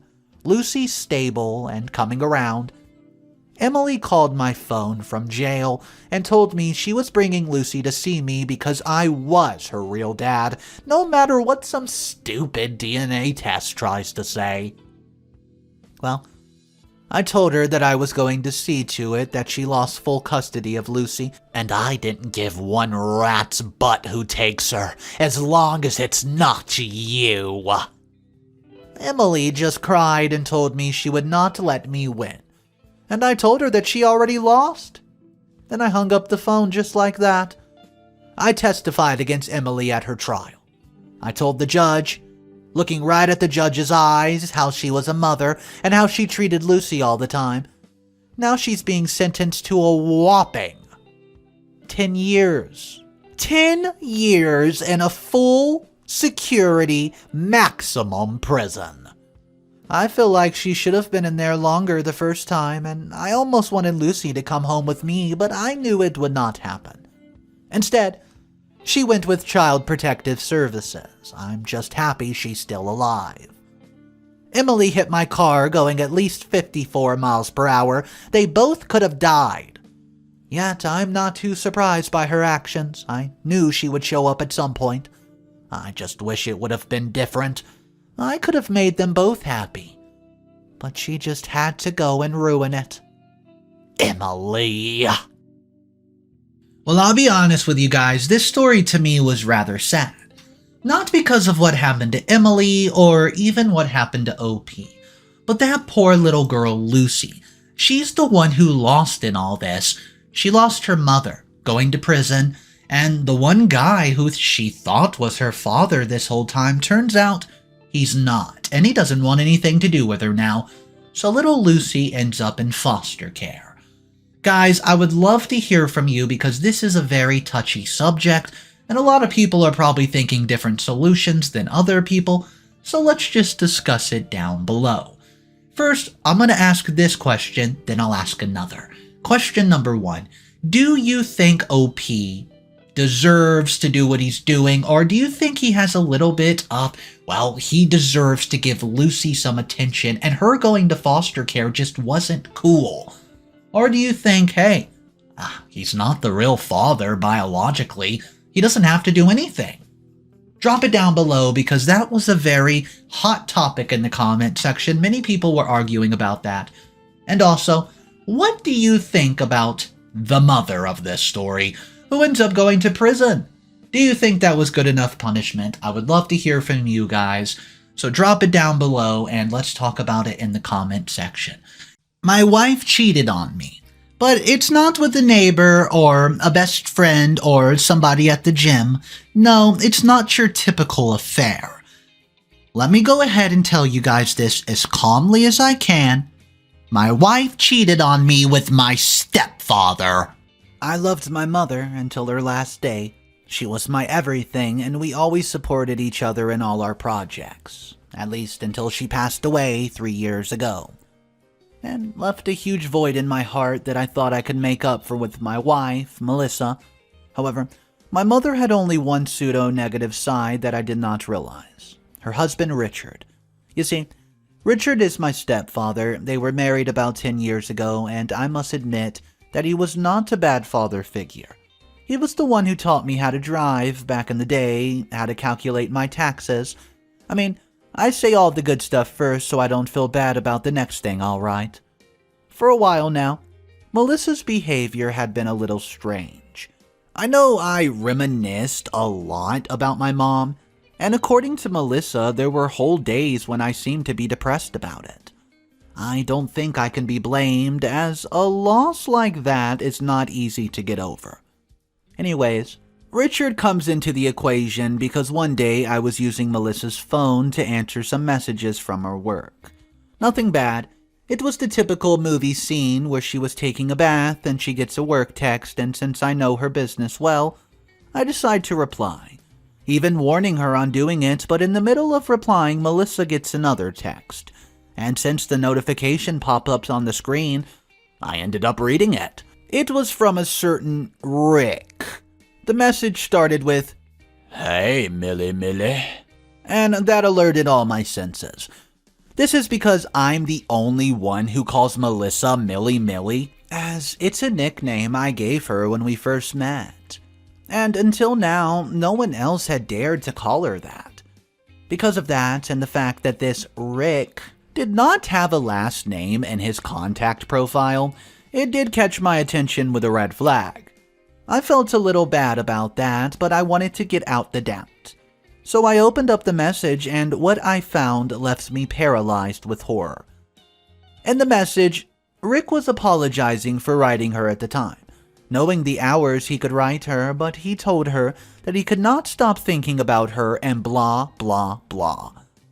When I looked at the rest of the conversation, there were a lot of deleted messages and another one-time view message. I began to tremble with fear, as my worst fears came true. Melissa was having an affair with somebody else. And as you can tell from the beginning of this writing, you may already have an idea who it is. Who was this Rick? And, well, was it the same guy? I knew it was Richard, my stepfather, and that's when I hatched a plan to confirm it. First, I sent a message to so-and-so Rick. I told him I wanted to see him the next day in a certain part of town.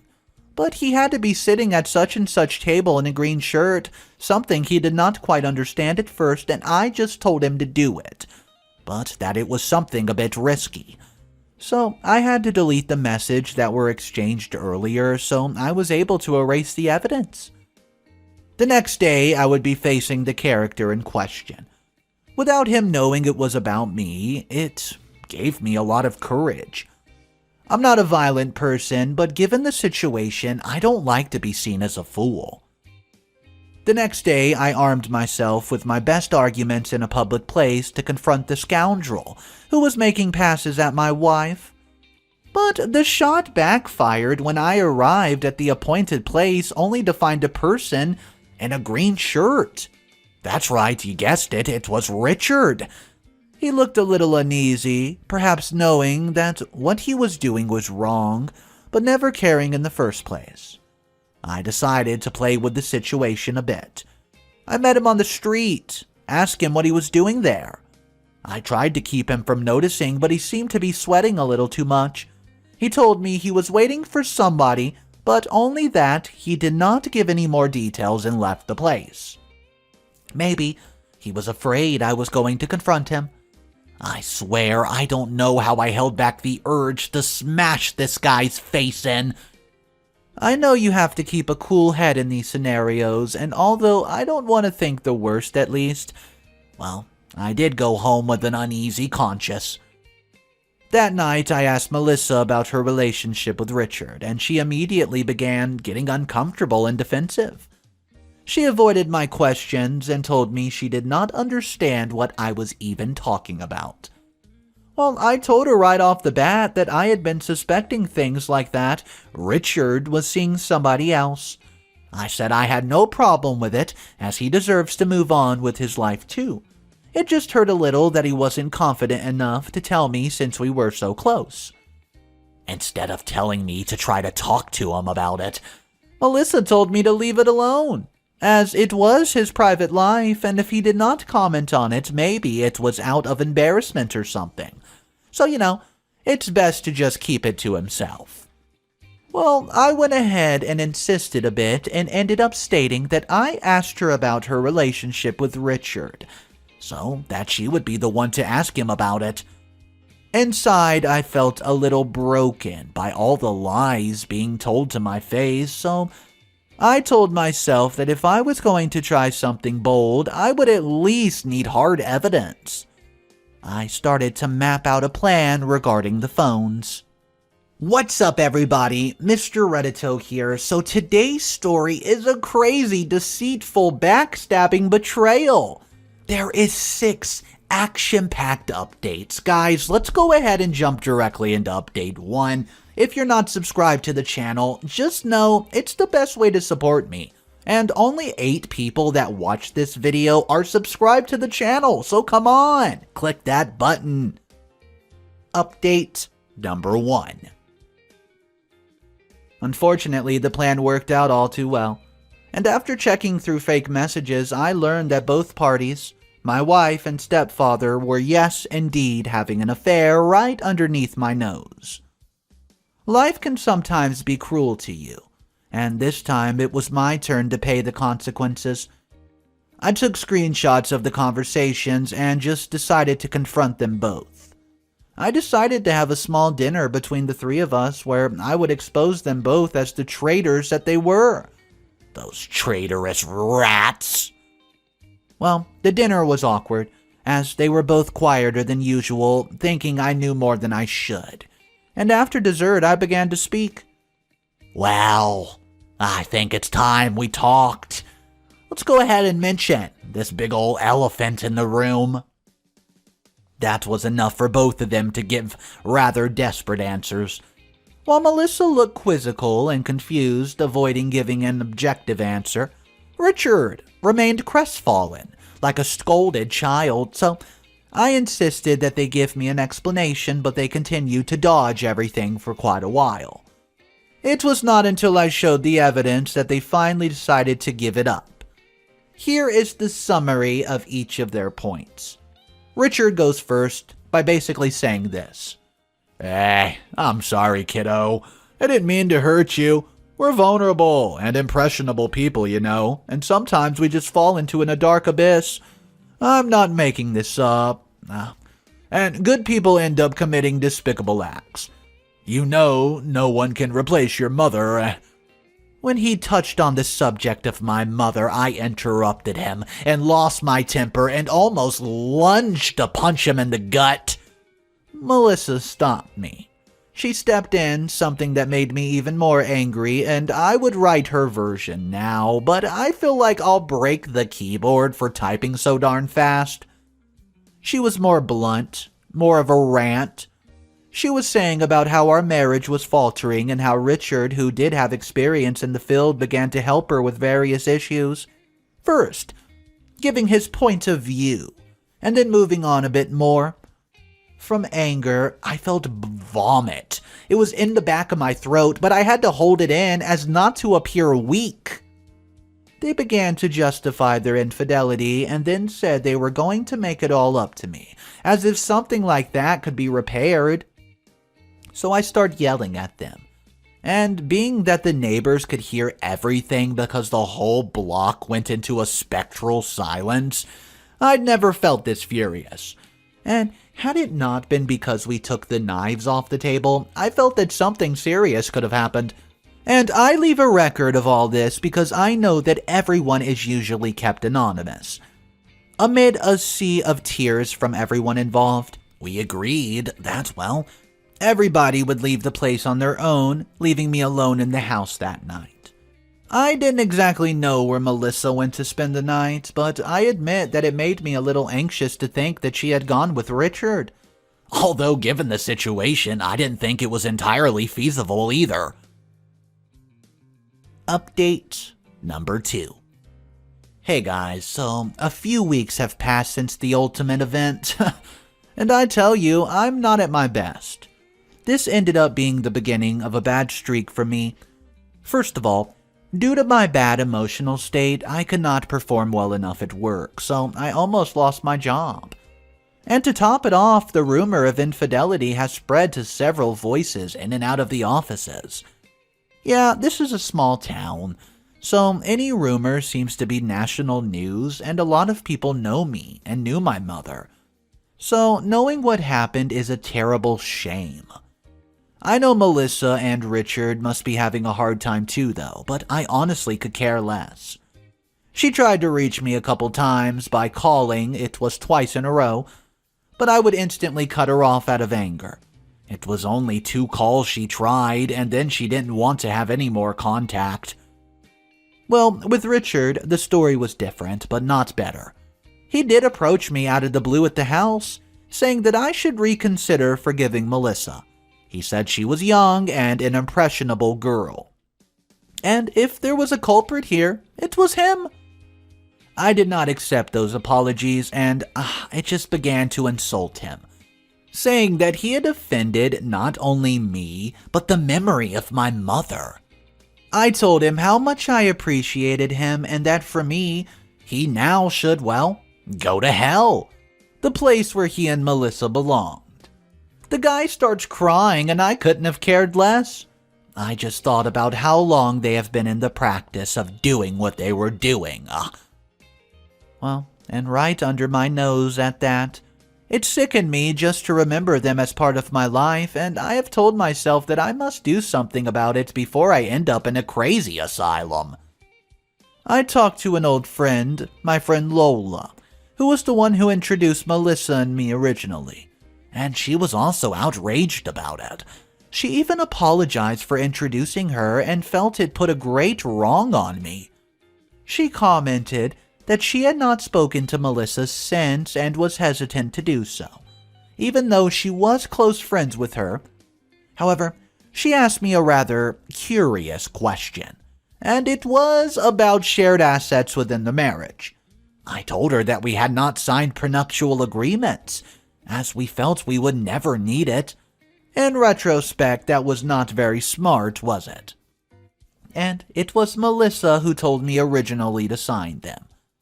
In that case, as divorce is just another one around the corner, I suppose that may or may not be beneficial since a lot of what we have in place was mine.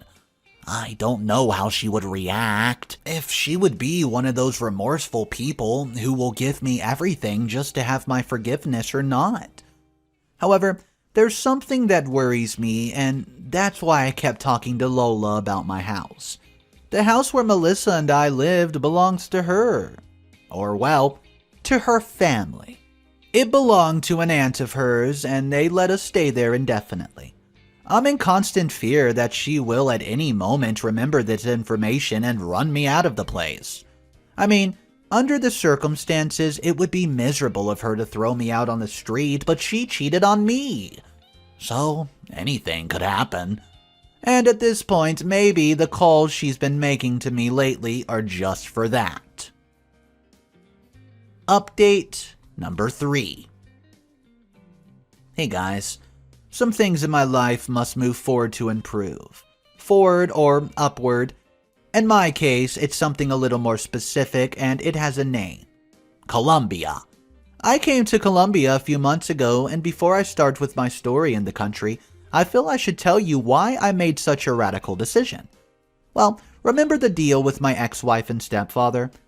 Well, after that, a little less than a year ago, I fell into a tremendous depression.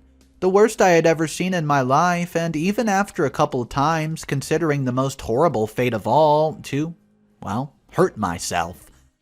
However, with the support of my friends and my psychologist, I was able to get through it. And how? I talked about changes and about how I didn't seem to have overcome my mother's grief, so I had to make radical changes to my life, and after much mediation and a little bit of meditation, I felt that a new residence in the city would be counterproductive. As I said, the town was nice but small, and everyone knows each other there, so I was proposed to go to another city, and I did. I stayed in a nearby city for at least a couple months, long enough for my new job to give some useful contacts. Among them, a coworker, who recommended me an international help website, and I don't understand it well at first, but after some research, I learned that it was the equivalent of the Golden Goose. What do I mean? Well, it's a place where people from other parts of the world have the opportunity to work in other countries, getting to know the cultures and customs of other places while being productive. At first, the idea seemed very adolescent and fanciful, but little by little it caught my attention. There were several places: Iran, Russia, Australia, Egypt, Brazil, Romania. But in the end, I chose Colombia. Latin America was a place rich in culture. Our neighbors to the south, my mother used to say, and she influenced my decision a lot, because she lived there for a year in her youth, and she said it was one of the most beautiful experiences that she's ever had in life, so why not? Apart from the job in the new city, I had gotten an online job that allowed me to move around more easily no matter where I was. I might as well keep working as long as I had a laptop and internet connection. So I decided to take a big leap and make the necessary arrangements to move to Colombia. I sold a lot of my things and got rid of almost all my possessions to be able to afford everything. But everything that belonged to me from my marriage was able to leave through the big door. I decided to stay out of the public eye for a few weeks, with no contacts of any kind, and ignored all communication with both Melissa and Richard, who insisted on calling or texting. I don't know if ghosting is good practice, but in my case, it was the healthiest thing I could resort to without going insane. Eventually, they stopped the calls, but ever so often, I would get a missed call from them. The funny thing is that it was always a long-distance communication issue. They never agreed to show up at the door of my residence, although I don't think I would have opened it anyways. And that's how I headed to Colombia. I felt sad about the previous job I had, but I also considered that going to a place so far away with the different customs and even a different national language could make positive changes, with so many possibilities at hand. I was a new man, ready to eat the world. I just needed to be introduced to that said world. And if they only knew that I did not do so badly with the language issue, thanks to my mother at school, my Spanish classes were bearable as possible, getting only passes in all my reports, but of course, I had to polish up a lot. But in a matter of a few months, I was able to handle the language really well, good enough to be able to order at the grocery store.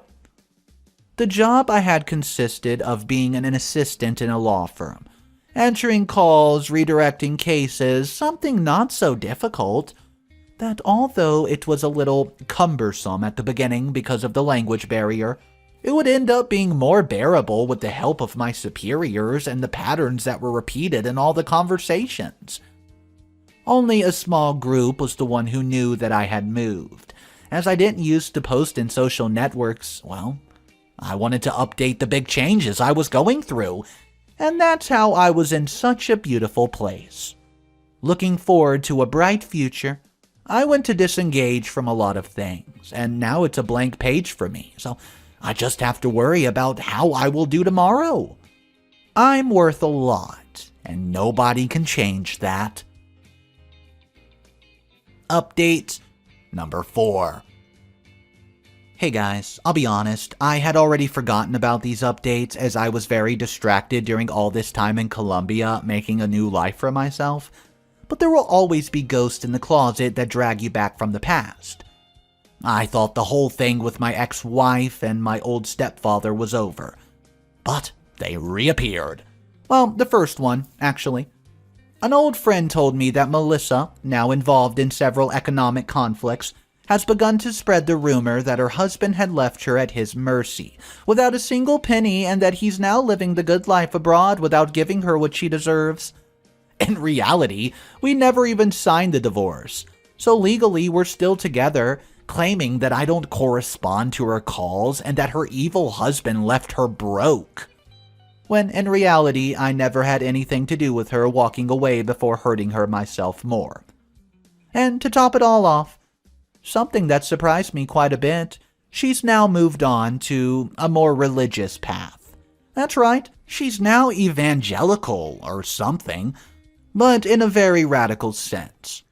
From what I understand, she's one of those religious people who spend their time criticizing every aspect of other people, believing that they're saints after having been the opposite. She's just one more that groups of those people that thinks that after having done horrible things in her life, she can just get away with repenting and that's it. And worse, because she's even pretending to humiliate me for something she did wrong. And that I'm doing right for myself now, what does she even get to pretend? Well, that I should take care of her and give her everything she needs after all the damage she's done? I'm sorry, but I'm not that dumb. My friend told me that she had even commented that she had talked to me and that I insulted and offended her about various personal things. My friends have been, quote, countering by telling other people that all of what she's saying is a lie and that Melissa is just taking it up upon herself to make me look bad for something she did. All of that makes my blood boil, but what keeps me most curious is that Richard does not make an appearance in any of the stories I'm telling. I haven't really heard from him in a long time. He wasn't much of a social networker, and since I blocked him, the less I was going to be seeing him. However, in a brief past recently, I saw that he had not posted anything in quite a while. So, the mystery increases. I thought he blocked me, but no. Many had asked me about him for the same issue.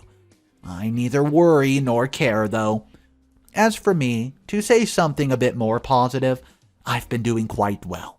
As I said at one point, I started working at a law firm as an assistant, but after a while, things did not go so well and I ended up working at a supermarket on a pretty heavy schedule.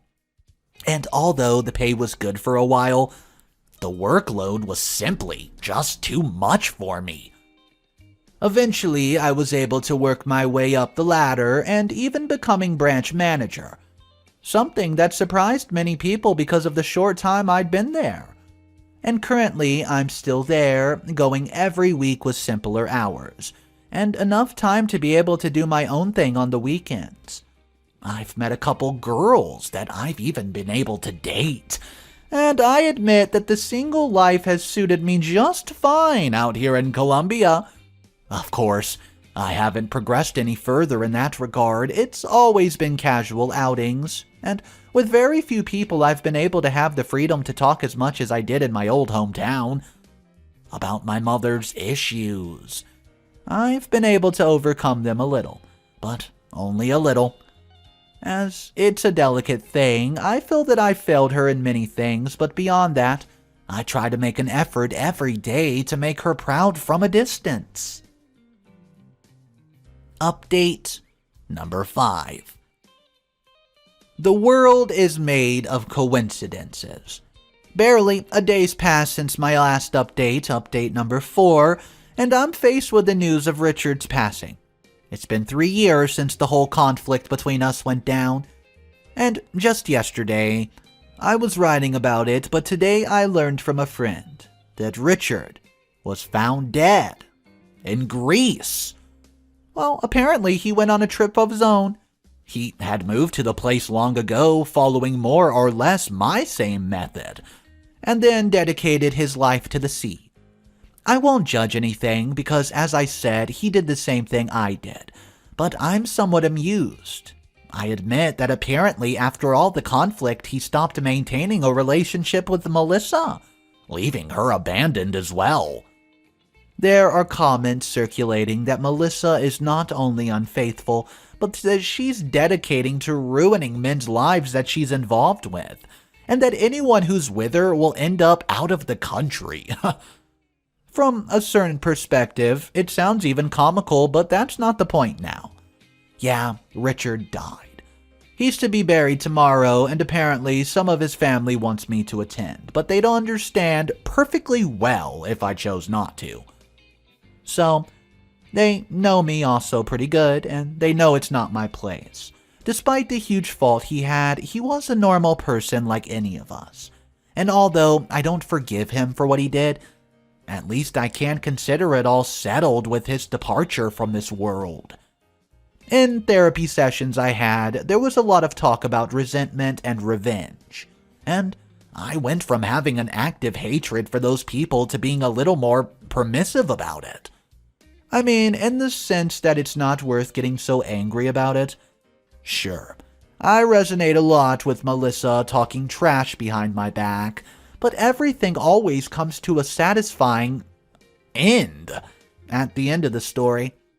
Well, to Richard's relatives, I simply gave my condolences and success in whatever they were going to do.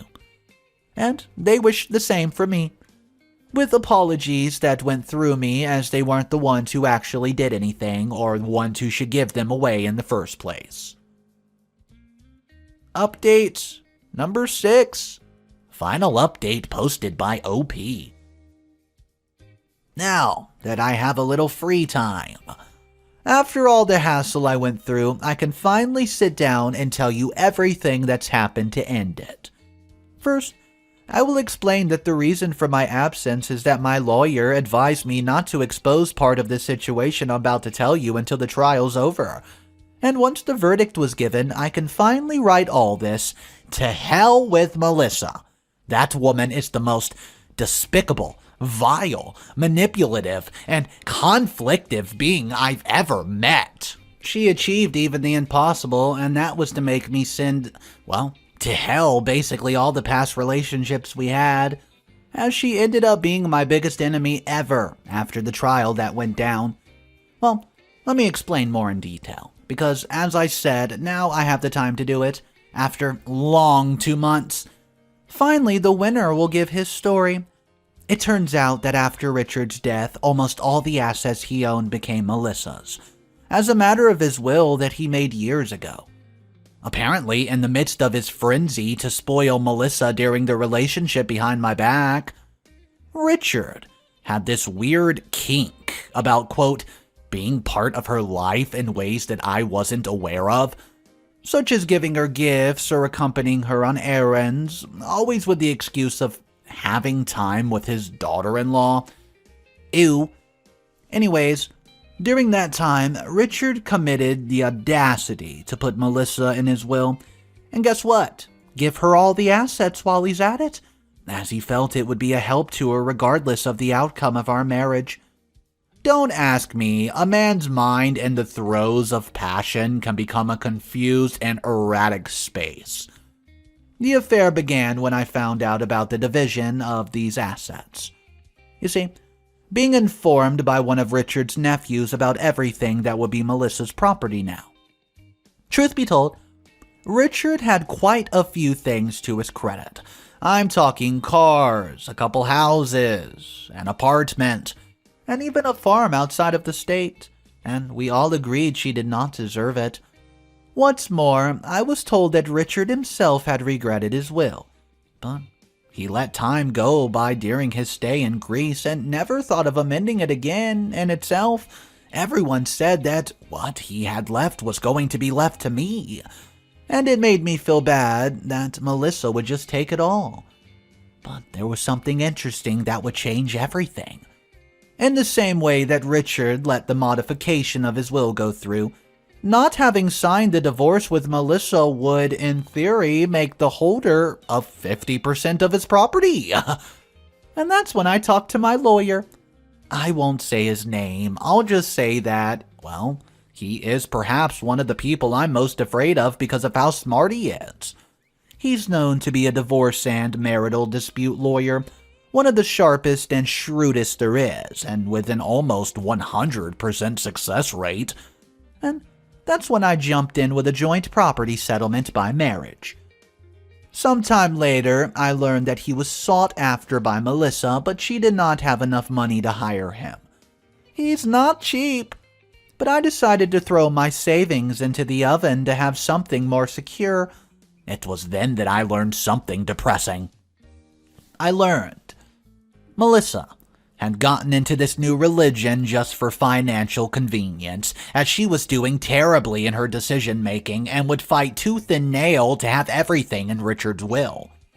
While I could have a solid basis with regards to the assets, for it was clearly stipulated that she would own the whole thing, It was then that my lawyer appealed to one little detail. Infidelity.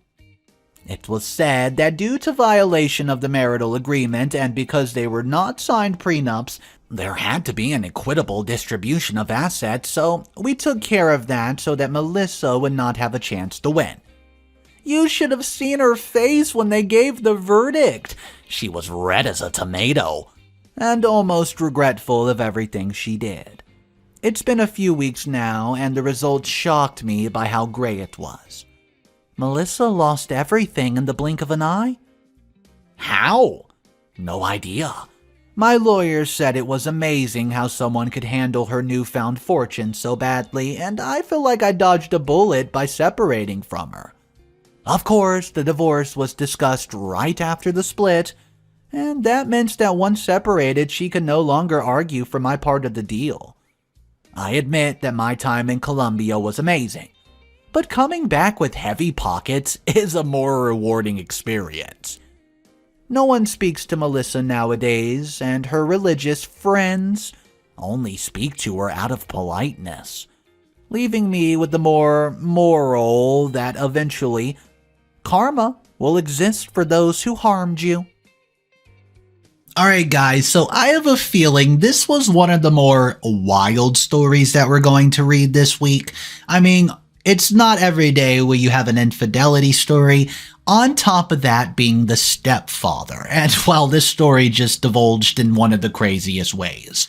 Alright, let's just jump into a couple comments. Comment number 1 says, "Wow, I'm so sorry you're going through this, OP.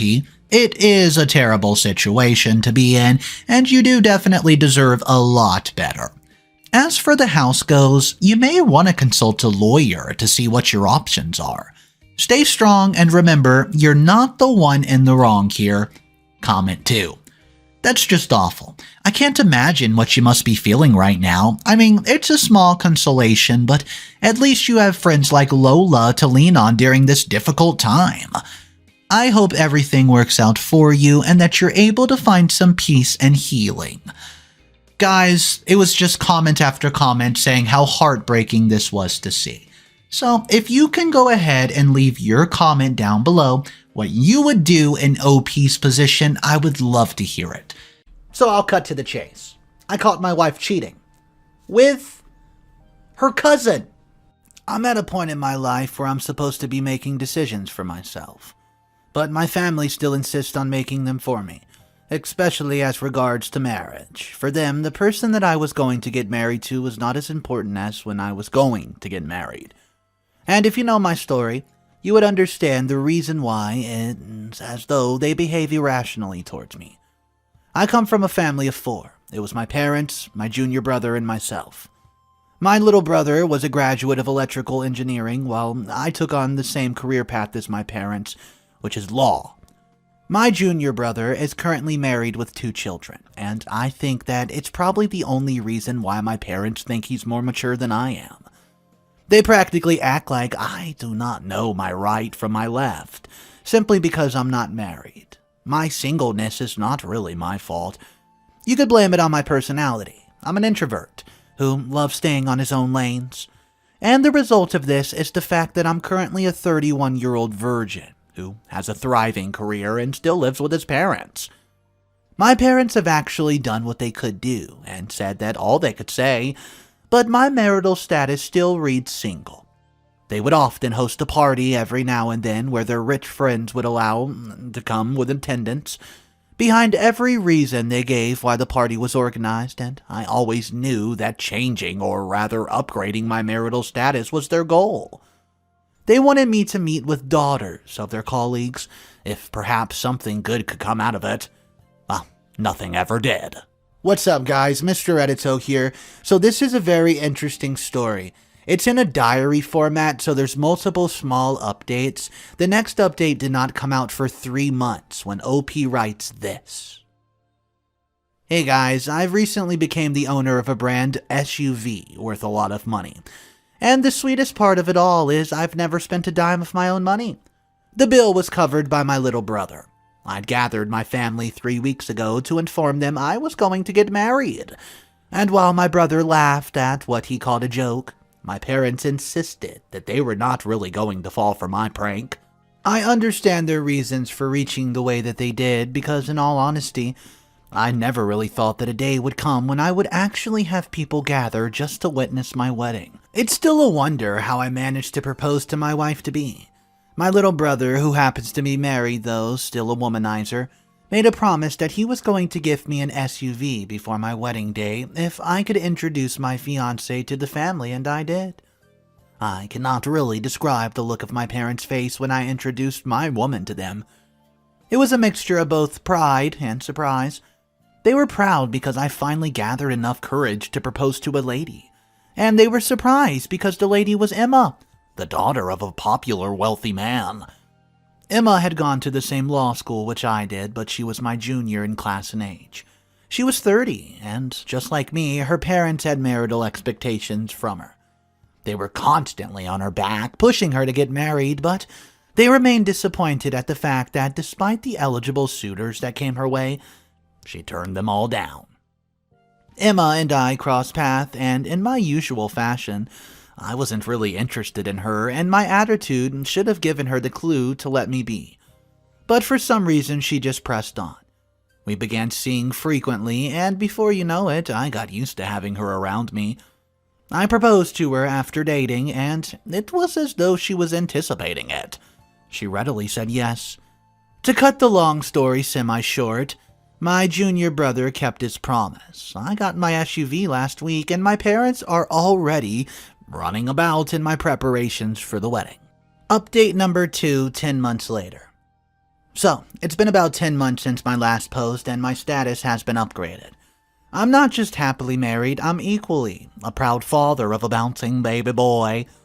Everything has been happening so fast that I could barely make out time to write. My wedding was like no other that I've ever seen, and I could say that I married the best woman on the planet. Emma was good to a fault.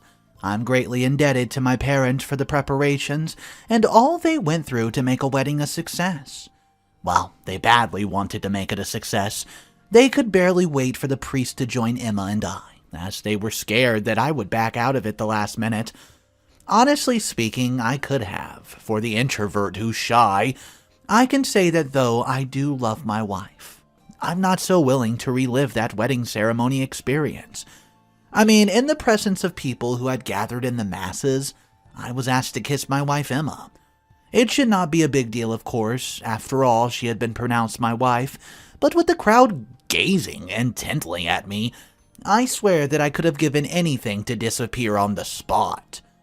The ceremony was finally over, and Emma and I were both carried off to a 5-star hotel that had been reserved for us, courtesy of my brother.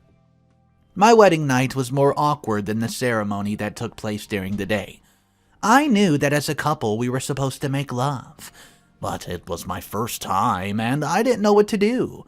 It was rather embarrassing as I struggled to perform. Emma was understanding. She wasn't new to it, and she guided me on what to do like a teacher. My brother called very early the next morning with the claim that he wanted to find out how we were doing, but I knew my brother too well.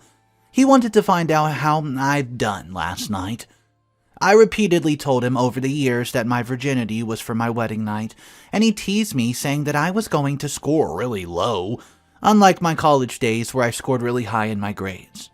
I never told him, though, that his prediction was actually correct all along. I refused to give him the satisfaction of letting him know that I was clueless about what to do on my wedding night. Things have since changed in the bedroom, though. Ever since my first bout with it, I've given my wife little rest, and I just keep getting better and better by the day. I consider myself an expert. I'd brought my parents joy by getting married, but they began calling with the expectation to hear that my wife was pregnant. Well, their expectation was soon met. 2 weeks after my wedding, my wife had become pregnant with our son. My brother called me a sharpshooter, and I guess it meant that I was man enough. At exactly 9 months, my wife gave birth to our son. He just seemed to add a new meaning to my life, and I love my family to bits. It's funny when I look back how that little introvert like me, who had always desired to be on his own, now looks forward to every available moment that I could spend with my wife and child. Marriage and family is indeed beautiful. One thing I'm certain of is this. If my sons grow up to be an introvert, I'll fight to change him so he doesn't miss out on the joy that comes from owning your own family. What's up, guys? Mr. Reddito here. So the next update is very unique. It didn't come out for 9 whole years. That's right, you heard me correctly. 9 years is how long it took OP to post this update on the account. It's a short one, but hey, here it is. Oh, how time flies. 9 years has passed since Emma and I got married, and though it had been our custom to always go on vacation during each wedding anniversary, we found ourselves this year attending a funeral, rather. We were to visit the Maldives on a one-week vacation with our son when we got a call that my mother-in-law, Emma's mom, had passed away from a heart attack. My wife and our son traveled down to my in-laws' place to bury my wife's mother. It was all a big affair that was even streamed live by the media. The whole extended family was around, and after the burial, everyone took out time to know each other. It was at that point that my wife introduced me to Kyle, her long-distant cousin, who she hadn't seen in years. She really spoke highly of him having her back when they were growing up. I got interested in knowing him better because of the way that my wife had spoken so highly of him. Kyle was 2 years my junior, and he wasn't married. What I found interesting was that he was not even interested in marriage too, like I initially was. Though, he was not an introvert at all. In fact, Kyle was like my little brother. He easily got along with everyone. I wonder how they do that. I thought to myself that maybe he was focused on his career like I had been when I married. And I don't know, I was contemplating taking to him just to let him know what he was probably missing, but putting career at the forefront, well, relegating owning a family to the background. But then there was side talks on how he could not sustain a job or a relationship for long at all in his life. All the same, I invited Kyle over to my house to come spend the weekend with us whenever we had a chance. Update number 4. It's been 3 years since the burial ceremony of my mother-in-law, and Kyle has since moved in with us. It probably seems too quick to let my in-law move in with me, right? But I'm certain it was the best thing to do at the time. Kyle had accepted my invitation to come spend the weekend with us, and we had such a wonderful time together. My 9-year-old son really got along with Kyle and was greatly against Kyle leaving when the weekend was over. We had to plead with him to extend his stay until the extension turned to years. Kyle had studied pharmacy and was actually a licensed pharmacist, but he was not practicing. I had a series of discussions with him, and he opened up to me that the only reason why he had failed practicing his profession was because he had no passion for it. He claimed that his parents had forced him to do it, and I did pity him. He did note that he'd always wanted to be a full-time businessman if his parents had let him have his way, as regards to his love life, and while a man at his age was yet to settle down, he said that he was yet to find an available woman whose ideologies aligned with his, and was willing to spend the rest of his life with. My wife and I decided that we were going to help him in 2 different ways. Firstly, we would help set up a business here in the city for him. He wanted to deal in the sale of cars, and that was not really going to be an issue as my wife and I could get him a startup capital. While I would discuss with my friends who were in the same line of business to have him connected. Secondly, once his business was finally on its feet, I was going to do to him what my junior brother had done to me years back while in college, setting him up with ladies so that he could at least settle down. The suggestion about setting Kyle up with ladies did not go down well with my wife. She claimed that what Kyle needed most was his own business and focusing on building it before talking about women, who would probably be a distraction to him at least. Now, I get the fact that women, or the lifestyle of promiscuity, can be real distraction. But in a situation such as this, I believe Kyle needs to be around women more often. Besides, the fact that the goal was for him to find a lady he was willing to get married to. He could equally profit from mere friendships and these ladies who could help connect him to their friends too. All the same, it had to be first things first. Business before pleasure. And so I got in contact with one of my colleagues who was in the same line of work, which Kyle wanted to delve into, and we arranged a meeting. I would be traveling outside the city for 3 days as a result of it, and I'm confident, though, that my wife and son are both in safe hands. Kyle's hands. What's up, guys? Mr. Reddito here. Update number 5 is going to knock your socks off. Just know this update was 3 months after the previous one, and let me tell you right now, things are about to hit the fan. If you're enjoying this story so far, the best way to support me is very simple. All you have to do is subscribe to the channel. We do daily videos here on Mr. Reddito, and you can find all the channel links in the description below. Here is update number 5, and oh boy, you better buckle your seatbelt. It's been 3 months since I last posted, and I'm currently headed home. I just finished a session with my therapist, and he's talking me through a healing process as I'm currently battling depression. I'm a lot more better and stronger than I was, otherwise I would not be posting. As a matter of fact, I feel a certain kind of relief writing about this. You might be wondering how I ended up at a therapy session for depression since I last posted about my journey to the city to meet with my car dealer friend. Well, this update's not really going to be a sweet one, so brace up. So, I'd embarked on the 3-day trip just like I said I would, and it was a success. My colleagues was willing to give Kyle that necessary information and connections which was required to succeed in this line of business. I traveled back home to meet everyone and everything, the same except for my wife. She was not so excited to see me. I know my wife very well like the back of my hand, and I could tell that something was definitely wrong. I began observing changes in her whole character and demeanor whenever I was around her. It was almost as if she did not want me around. It was like I irritated her or something. I tried talking to her friend to find out what the problem was, but she said there was no problem. I knew that was a lie because it's even affected our sex life. We no longer have fun the way we did before, and it was not my fault. It was at that point that my suspicion about her cheating on me rose to the peak. I could not follow her around, so I did what any rich man would do. I hired a private investigator to look into my wife and get back to me.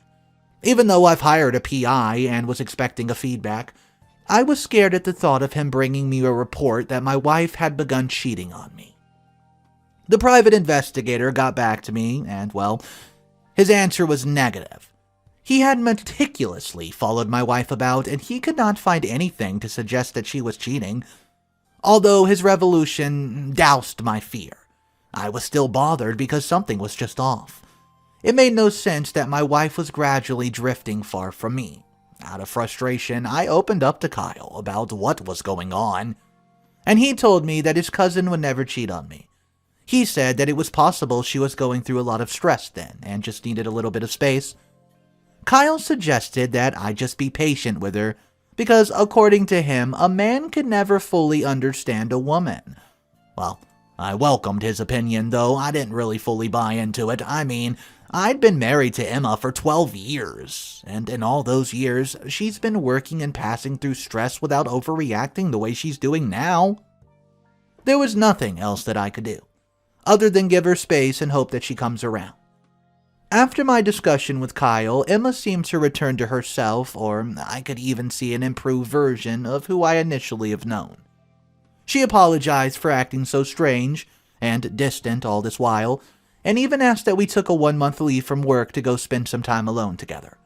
Our son could stay with Kyle, and I felt Kyle may have spoken with her, so I tried thanking him. But he insisted that he had nothing to do with it. Well, it didn't really matter much to me or who did it because my wife turned towards me again. All that matters was she was going to give me more attention. We obtained that 1-month leave and went on our vacation, and I can say that it was the best time I've ever had since the past 3 years. It was like we were reliving our honeymoon afresh. After a month was up, we came back home and I felt alive. I resumed work with vigor in life, thanks to the treat my wife Emma had given me. Things went well for a while, but after a couple of weeks, Emma started giving me attitude again. This time around, I decided to keep quiet about it and just monitor her myself. Forget the PI. We were together at the office one time when she suddenly developed a, quote, headache and asked me to go home. I wanted to drive her home myself, but she insisted that she could manage the drive. She had driven out of the office when I discovered that she left her phone behind. Out of curiosity, of course, I began going through her phone. Well, I was shocked. I was shocked at the discovery which I made. I went through her Facebook account as I had the password, and I saw her chats with her cousin Kyle. Oh boy, they were sexual. They were even exchanging nude pictures, and I was wounded. It took me a while to get a grip over myself, and after a few minutes, I gathered enough strength to rage and go home and confront the both of them. I had my driver drive me home while I thought hard on what to do. I rushed into the house and I found Kyle, right on top of my wife, and they were doing it. I collapsed at the spot. My driver and 2 culprits rushed me to the hospital where I was placed on an intensive care unit. Emma was compelled to inform of my family about an admission to the hospital, and they all rallied around me as I remained unconscious. It took 3 days before I could finally start recognizing faces and recollecting what happened. I opened my eyes to find my parents, my brother, and my wife, and my son all around me. My wife claimed that I suddenly slumped, and I just kept quiet. She was trying to cover the whole thing up, and I played along. I was not willing to disclose her dirty little secret to them. At least, not yet. I was discharged from the hospital after 2 weeks, and my wife and son went home with me. Her cousin Kyle had since run away while I was in the hospital. Now, my wife Emma had been pleading with me all along. She knew that if what I said had been discovered, both her and her family could be dragged into the mud. So, I kept it a secret. Yeah, I did. But I asked her to leave the house till I thought about what I was going to do. What would you do if you were me? Update number 6 a few days later. Well, it's been a few days since my last post, and I'm still in my recovery process, though I'm strong enough to decide what actions I'll take. My wife had been pleading with me all day long to cover up her shame. She'd come clean to confess that she and her cousin Kyle had crushed on each other right from when they were kids. It was one of the reasons why it was difficult for the both of them to get married early on in life, as they hadn't gotten over each other. Their passion for each other was ignited when they bumped into each other at Emma's mother's funeral. The whole picture became crystal clear. I was so naive that I could not see the signs right in front of me, red flag after red flag. Emma had suggested we invite Kyle to live with us. She suggested that we compelled him to live with us and even set him up for a business. No wonder she became offended when I wanted to set Kyle up with women. It was probably her jealousy speaking. The more I think about it, the more deeper the pain goes. She was cheating on me with her own cousin for the past 3 years, and it was the very reason she would not often have fun with me or even be close. She only acted sweet and demanded that we go on vacations after her cousin Kyle told her that I was suspecting that she was in fact cheating. Her over-loving acts were just a ploy to kill my suspicion. I informed my wife last week that I was not going to disclose her secret, but I had my own terms. We were going to get divorced, and I would have custody of our 12-year-old son. She would not be paid a dime, and she was never to show up in my son's life anymore. Well, my wife was mad with that request, I'll tell you that. She called me wicked. I'm not a woman beater, otherwise she would have really gotten it from me. She had absolutely no right to interfere that I was being unfair. I was the victim, not her. She'd been trying to appeal to me to reconsider. She was willing to divorce me without any settlement, but she was not willing to be kicked out of her own son's life. She actually tried using our son to emotionally blackmail me with the claim that a mother had an important role in playing of a life of a child. Well, I do agree that a mother has a role to play, but not a cheating, dirty mother. A cheating mother was going to be a terrible influence to her child. Alright guys, Mr. Reddito here. So we're down to the final update. This is the last one of the entire saga, and it seems this one happened 6 months later. Guys, I hope you enjoyed this so far. Here's your final update. It's been 6 months since I last updated. I'm currently a divorcee with a son, while my wife Emma's currently wasting away in jail. For attempted assassination. Yeah, you heard that right. While you're wondering how she got there, just have it at heart that she brought it on herself. After I remained adamant, she stuck to my divorce terms, otherwise the truth would be out. She gave in. When I announced to my parents that I was getting a divorce, they were all shocked and saddened by the news. As expected, they began inquiring to know the reason behind our decision to divorce, and I simply told them about an irreconcilable difference. I was not ready to tell them the whole truth just yet, oh no. And that's because I had a plan up my sleeves. After my wife signed those divorce papers, I allowed some weeks to pass before kicking my plan into motion.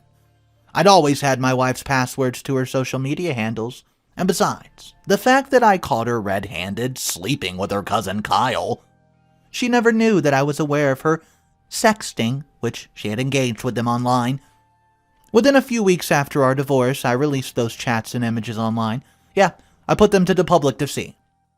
A few minutes after I did it, the news traveled around the whole city that the daughter of one of the most powerful families around was involved in a scandal.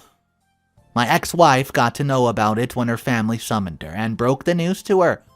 She was absolutely devastated and almost had a heart attack, they say. And I felt good when I learned that the family were greatly disappointed in her, at least the way they would actually know that she broke our marriage, not me. Well, while the whole city was still trending with the news, I met with my family and told them the actual reason why Emma and I divorced was that we were seeing all over the news. They really sympathized with me, and I was not really done dealing with my ex-wife Emma. I went on air. I did a documentary about how devastated and traumatized I've been when I caught my ex-wife cheating with her very own cousin on our own matrimonial bed. An act that caused me to spend most of my days battling depression. A battle which was yet to be fully won.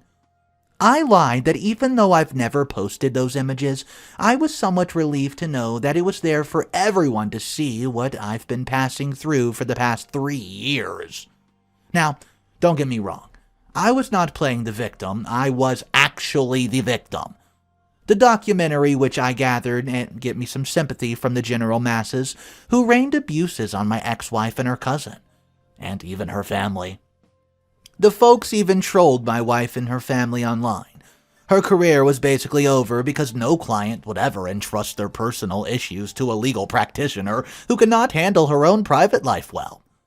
My ex-wife's family did not spare her. They actually disassociated themselves from her and Kyle, and they in turn did their own brief video where they publicly condemned the actions of their daughter, and equally apologized to me for what their daughter had done.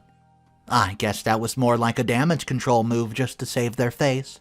So now my ex-wife has lost her husband, son, family, and career, but that wasn't all. She was still going to lose her freedom. My wife knew that besides me, no other person had access to her social media handles.